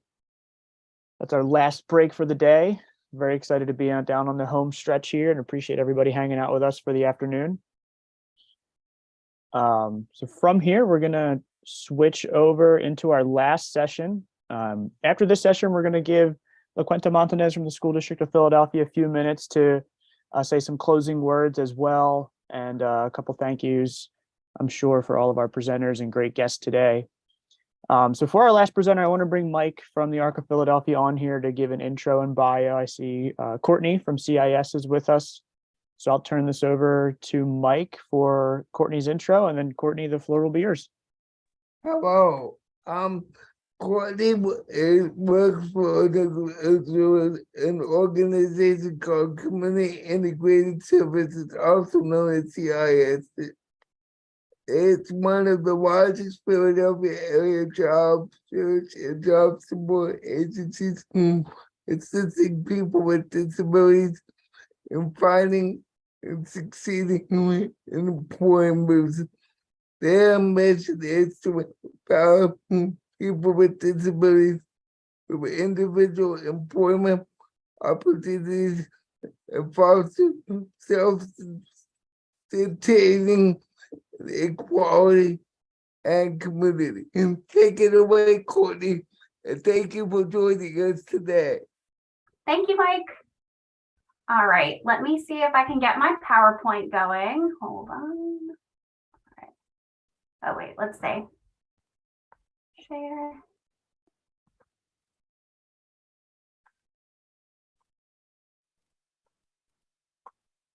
All right, can you guys see okay? Yep, have your slides up. Can hear you all good. Awesome. Okay. Like Mike said, I'm Courtney. I'm from Community Integrated Services, CIS for short. Yeah, and we're here to talk about school to work, the path to paid employment. So today, the couple things we're hoping to talk about is what is integrated employment, the power of work and early internship experiences, employment services phases, when you're working with a provider like CIS, from intake to follow along support and independence, and also funding of employment services. About CIS, this is basically what Mike just said about us. We're one of the biggest Philadelphia area job search organizations. So we're really happy to be here today with you guys. Our mission to empower people with disabilities through individualized employment opportunities that foster self-sustainability, equality, and community. Let's see. What is integrated employment? When we're talking about that, we're looking for real jobs for real pay, never sub-minimum wage, in a community setting. Ideally, individuals with and without disabilities working side by side, paid minimum wage or better. We're all about, the same work, same pay, same opportunities for all for growth, and wages paid directly by the employer. Building an inclusive workforce benefits everyone, especially, as a business. It adds a diverse perspective and valuable contributions to workplace culture, raises people out of poverty, works to build a stronger economy, reduces stigma around disability. So poll question, even though I won't be able to, hear your guys' responses, it's something to think about. What would your motivation be to work aside from a paycheck? These are some pretty common ones: professional and personal growth, the opportunity to socialize and build relationships, develop a personal identity, or contribute to your community. So if you guys just want to think on that a little bit as we're moving through the presentation. Integrated employment is a paycheck and more. What does working do for you? It can give you a sense of pride and accomplishment, opportunities for professional and personal growth. It can help you develop your independent living skills, opportunities to socialize and build relationships, further develop your personal identity, become a team member, and really realize your full potential and contribute to your community. Why integrated employment? So interesting facts about the American workforce. 19.1% of people with disabilities are employed compared to 63.7% of people without disabilities. So we definitely want to, work towards building that up even more. 29% of workers with a disability were employed part-time compared with 16% of workers without a disability. Employment first, employment for all. Pennsylvania is an employment first state. So this is very much at the forefront of our legislation at this time, which is really awesome.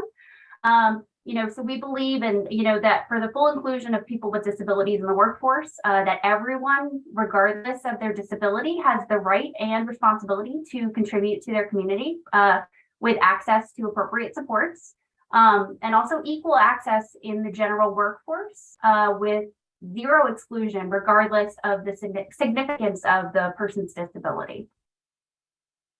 Shifting gears a little bit, just to talk about the power of internships and early work experience. I know we have a lot of students on here, so you're starting to think about, I'm sure, like, what can you do now as you're looking toward your exit? Peer-reviewed research consistently shows that students with disabilities who graduate with job skills and or paid employment have a far better chance of continued employment success as adults. Employment planning and secondary transition while you're still in school.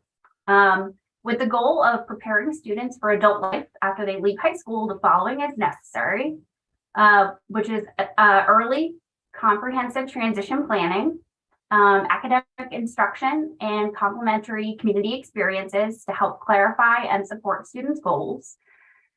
Planning should be based on individual students' needs, strengths, preferences, and interests, and a focus on opportunities of adult life, including higher education or training, employment, independent living, and community inclusion opportunities.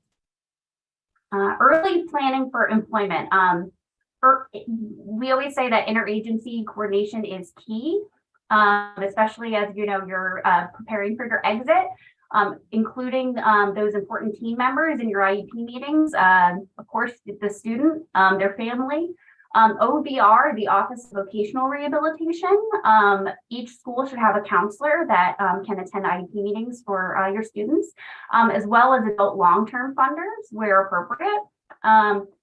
We always say to get started early, set an early expectation for work, that anyone can work, and, how do we get you there? Try to broaden community experiences as students get older through a variety of individualized paid and unpaid internships. We usually say it takes at least 3 to have a real informed choice. Also identify and explore career interests and options, and also be mindful that they frequently change. Transition planning for students around employment specifically. So things that are important are exploring community connections. We call it community mapping sometimes, just seeing what's really in your local community that could lead to a job opportunity or opportunity to build work skills. Participating in community-based work assessments, exploration, basically trying out a work experience on a short-term basis to kind of see if it's something that piques your interest and matches your skill set. Travel training and support. This is a big one to get some skills prior to your exit from school. Scheduling work opportunities in addition to classroom experiences. Internships and work-based learning experiences. Creating a resume or portfolio. Sometimes that can even be a visual resume, depending on how you best want to show your skill set, if it's not so much shown on paper. Job search assistance, social security planning. If you happen to have social security benefits, getting information so you can make an informed choice about your benefits and how they're affected by work. And also adult funding planning. So we wanted to share a participant success story. This is Tajmir, a student that we worked with for quite a while that exited from school last year. Here's him working at his job in the kitchen at Revolution Taco downtown. He was a high school student preparing to exit school in June of 2022. Looking to build work skills and enhance his resume, he began an internship at Revolution Taco. Through his internship, he gained food service experience, independence traveling on SEPTA, workplace social skills, and developed professional relationships, time and schedule management skills, as well as improved self-esteem and confidence. Tajmir was motivated to succeed, and he demonstrated great enthusiasm throughout his internship. His supervisors really valued his presence, and they knew he would be a perfect addition to their team. He was actually offered a paid position at Revolution Taco in May of 2022. This is a quote from his mom. She said, "I love how this experience has changed Tajmir. This is truly just what he needed." So yes, that was just a good example of like sometimes, you know, developing those skills, having an internship experience can turn into paid employment and a successful outcome. So switching gears a little bit more, we wanted to talk about phases of employment services when you are working with a supported employment agency such as CIS. It might look a little, you know, different everywhere.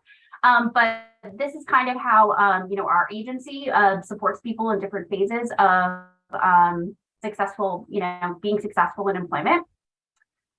The first service phase would be the intake meeting, interviewing with the job seeker, their family, team members. And the goal would be to, you know, learn about the individual and, you know, what their goals are and start to put a plan in place. The next service phase, assessment and planning.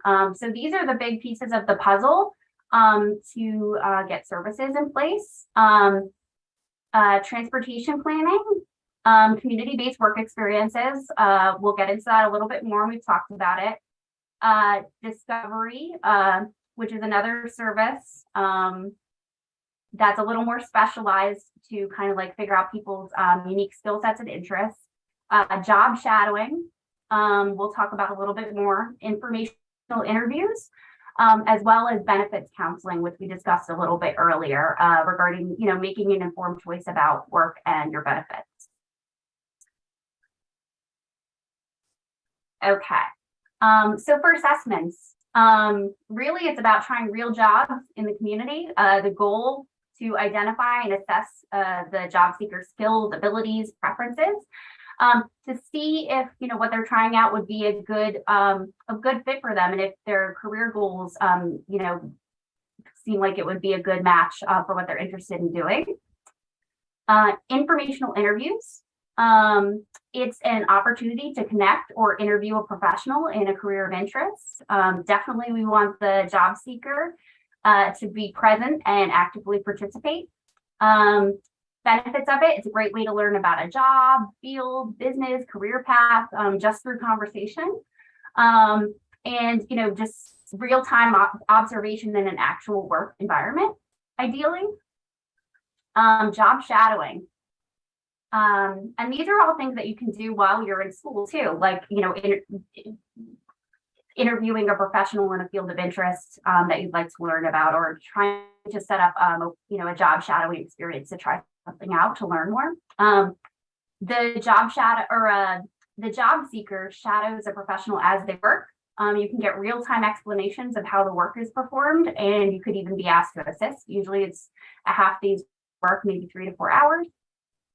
It's an opportunity for the job seeker to observe someone performing a job that interests them.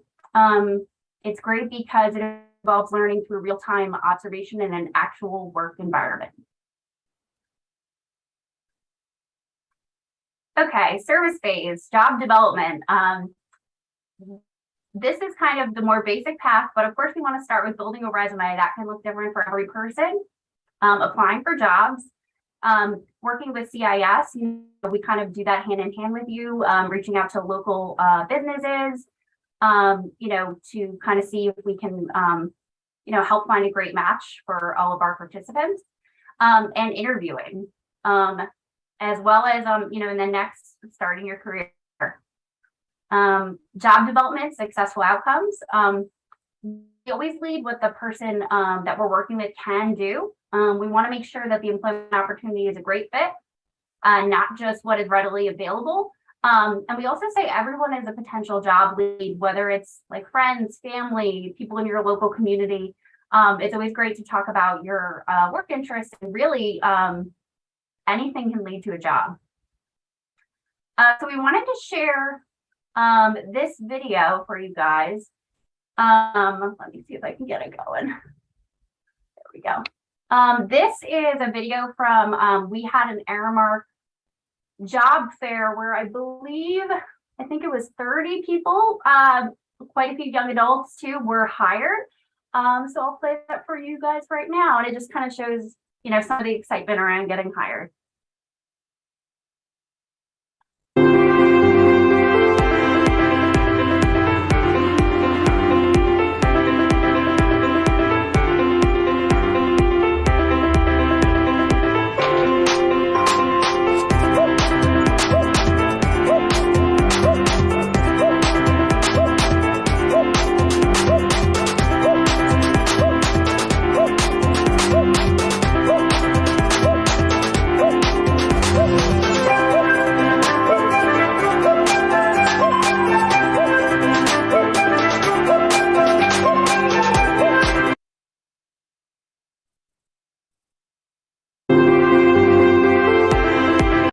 There we go. All right. And everybody heard my sound, right? Yes. Yes. Loud and clear. Thanks, Shane. Okay, great. So in this slide right here is actually Samir, who is a young person that graduated high school last year, who actually attended that job fair and was hired. We're currently working with Samir. He works at Aramark at Temple University, and we support him to be successful in his employment. So that leads into the next service phase we wanted to talk about, which is job support. Basically getting the supports and accommodations people need in the workplace. One of the biggest accommodations that our agency provides, and many other agencies, are job coaches. Basically, kind of having like a mentor or support person to help you succeed in your employment. That can look different for every person based on what what your needs and your goals are. Job coaches, they work with participants and management to help facilitate a successful outcome. They help facilitate natural supports, basically people helping you kind of develop those relationships in the workplace, where if you have questions or need assistance, you know who to go to. They help the individual learn their tasks and also develop a plan to perform, to help the person perform at their highest level of independence. Okay, service phase, fading and maintenance. This is when you've maybe been at your job for quite a while. Developing a fading plan, setting up following along supports. There's continual team communication and follow-up, making sure you have a transportation plan and a plan as far as your benefits. Funding services by maximizing individual resources. We call it a lot of times in our agency braided funding, but really it's just using all the resources you have available to you so you can get all the support you need. What that looks like a lot of times is working directly with your school district, seeing what supports you have through your school. Vocational rehabilitation.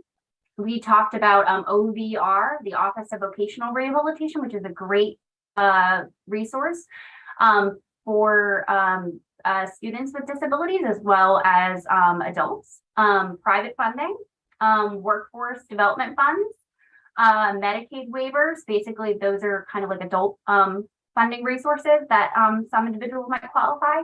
Social Security work incentives, as well as the Ticket to Work program.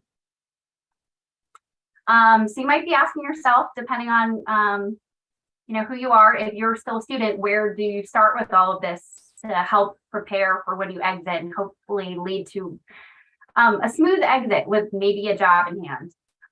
So what you can do is talk to your special education coordinator about work experience opportunities. Start talking with family and friends. Like we talked about, everyone is a connection. Get curious, ask questions, and start to think about potential jobs for both now and the future. You know, your first job isn't always your forever job. So sometimes it might help you just build some skills to prepare for your next opportunity. Use your resources. Ask your school about their connection to the Office of Vocational Rehabilitation. Like we talked about, they are a great resource. Getting connected to them, you could participate in paid job shadowing opportunities, trying out experiences for the day, paid internships.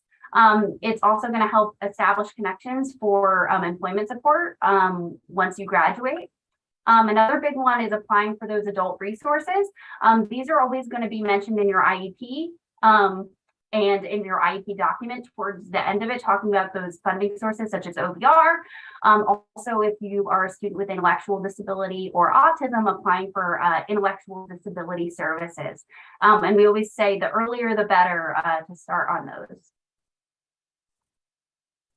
Yes, that's pretty much all we have. I'm going to leave you guys with one more video just to kind of show some of our people at work being successful in employment.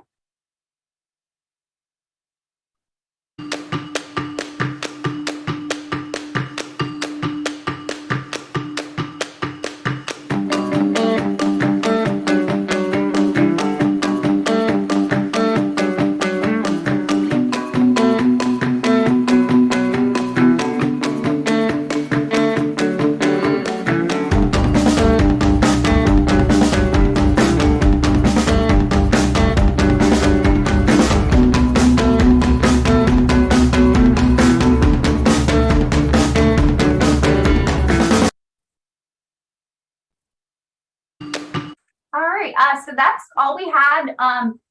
If you do have any questions about anything, getting connected to services, anything about our agency, feel free to email us. It's pretty easy to remember. It's info@cisworks.org, which is our website. Yeah, thank you guys for the opportunity to talk to you all. I appreciate it. Awesome. Thank you, Courtney. Really appreciate you taking the time. And CIS is an awesome organization with those supported employment programs. And it seems like not even just that service, but just a lot of the planning and the thoughts that have to go into somebody that has those interests beyond graduation and even while they're in school, like you mentioned too. So for anybody that's interested in this area, definitely reach out to Courtney and CIS. They have a lot of the connections in the field as well. And from here, we'll transition over into our closing statement. So thank you, Courtney. I know on the live stream, you definitely have some applause going. So thank you very, very much. And from here, just the last few minutes, we just want to close out. I wanted to give a huge thank you to all of our presenters today. We had a chance to hear about independent living, even some transportation services with Liberty Resources. Artreach brought in some self-advocacy conversation along with Rev Up and Lauren, talking about the importance of voting and how your self-advocacy can make an impact for you and as well as the disability community as a whole for those that want to be involved in those spaces as you transition into adulthood. We really appreciate, again, Courtney talking about employment and Chestnut Hill College and Angel Graham with their experiences in supported services in education beyond high school as well. And so we just want to give a huge thank you from the ARC of Philadelphia and a big thank you to the School District of Philadelphia for hosting this event. This is our 9th annual Youth Leadership Conference. It's incredible, well before my time at the ARC. So we really appreciate this opportunity to, not just get people connected to these services, but even that initial phase of just starting to think about what you want to consider and what your areas of interest are beyond high school. So from here, I want to introduce LaQuenta Montanez and Marianne from the School District of Philadelphia. LaQuenta is your transition coordinator to the Office of Graduation and Pathways with Marianne as well. So from here, I'll let you take it over for closing remarks, and just I want to leave everybody with a huge thank you from the ARC of Philadelphia. Thanks. Hi, everyone. Thank you all for coming. Well, my name is Quinta Martinez, and if it's my counterpart, Marianne Hayes. We are, supporting Office of Specialized Services, which is now called Office of Diverse Learners. We are a part of the Office of Transition Pathways Office, and we are actually helping to support those goals and guardrails as it relates to secondary transition, which we want all students to be college and career ready. So we hope that you enjoyed all the speakers here. It was great resources, So, but we hope that this conference is going to support you all in advocating for yourself in your IUP meeting.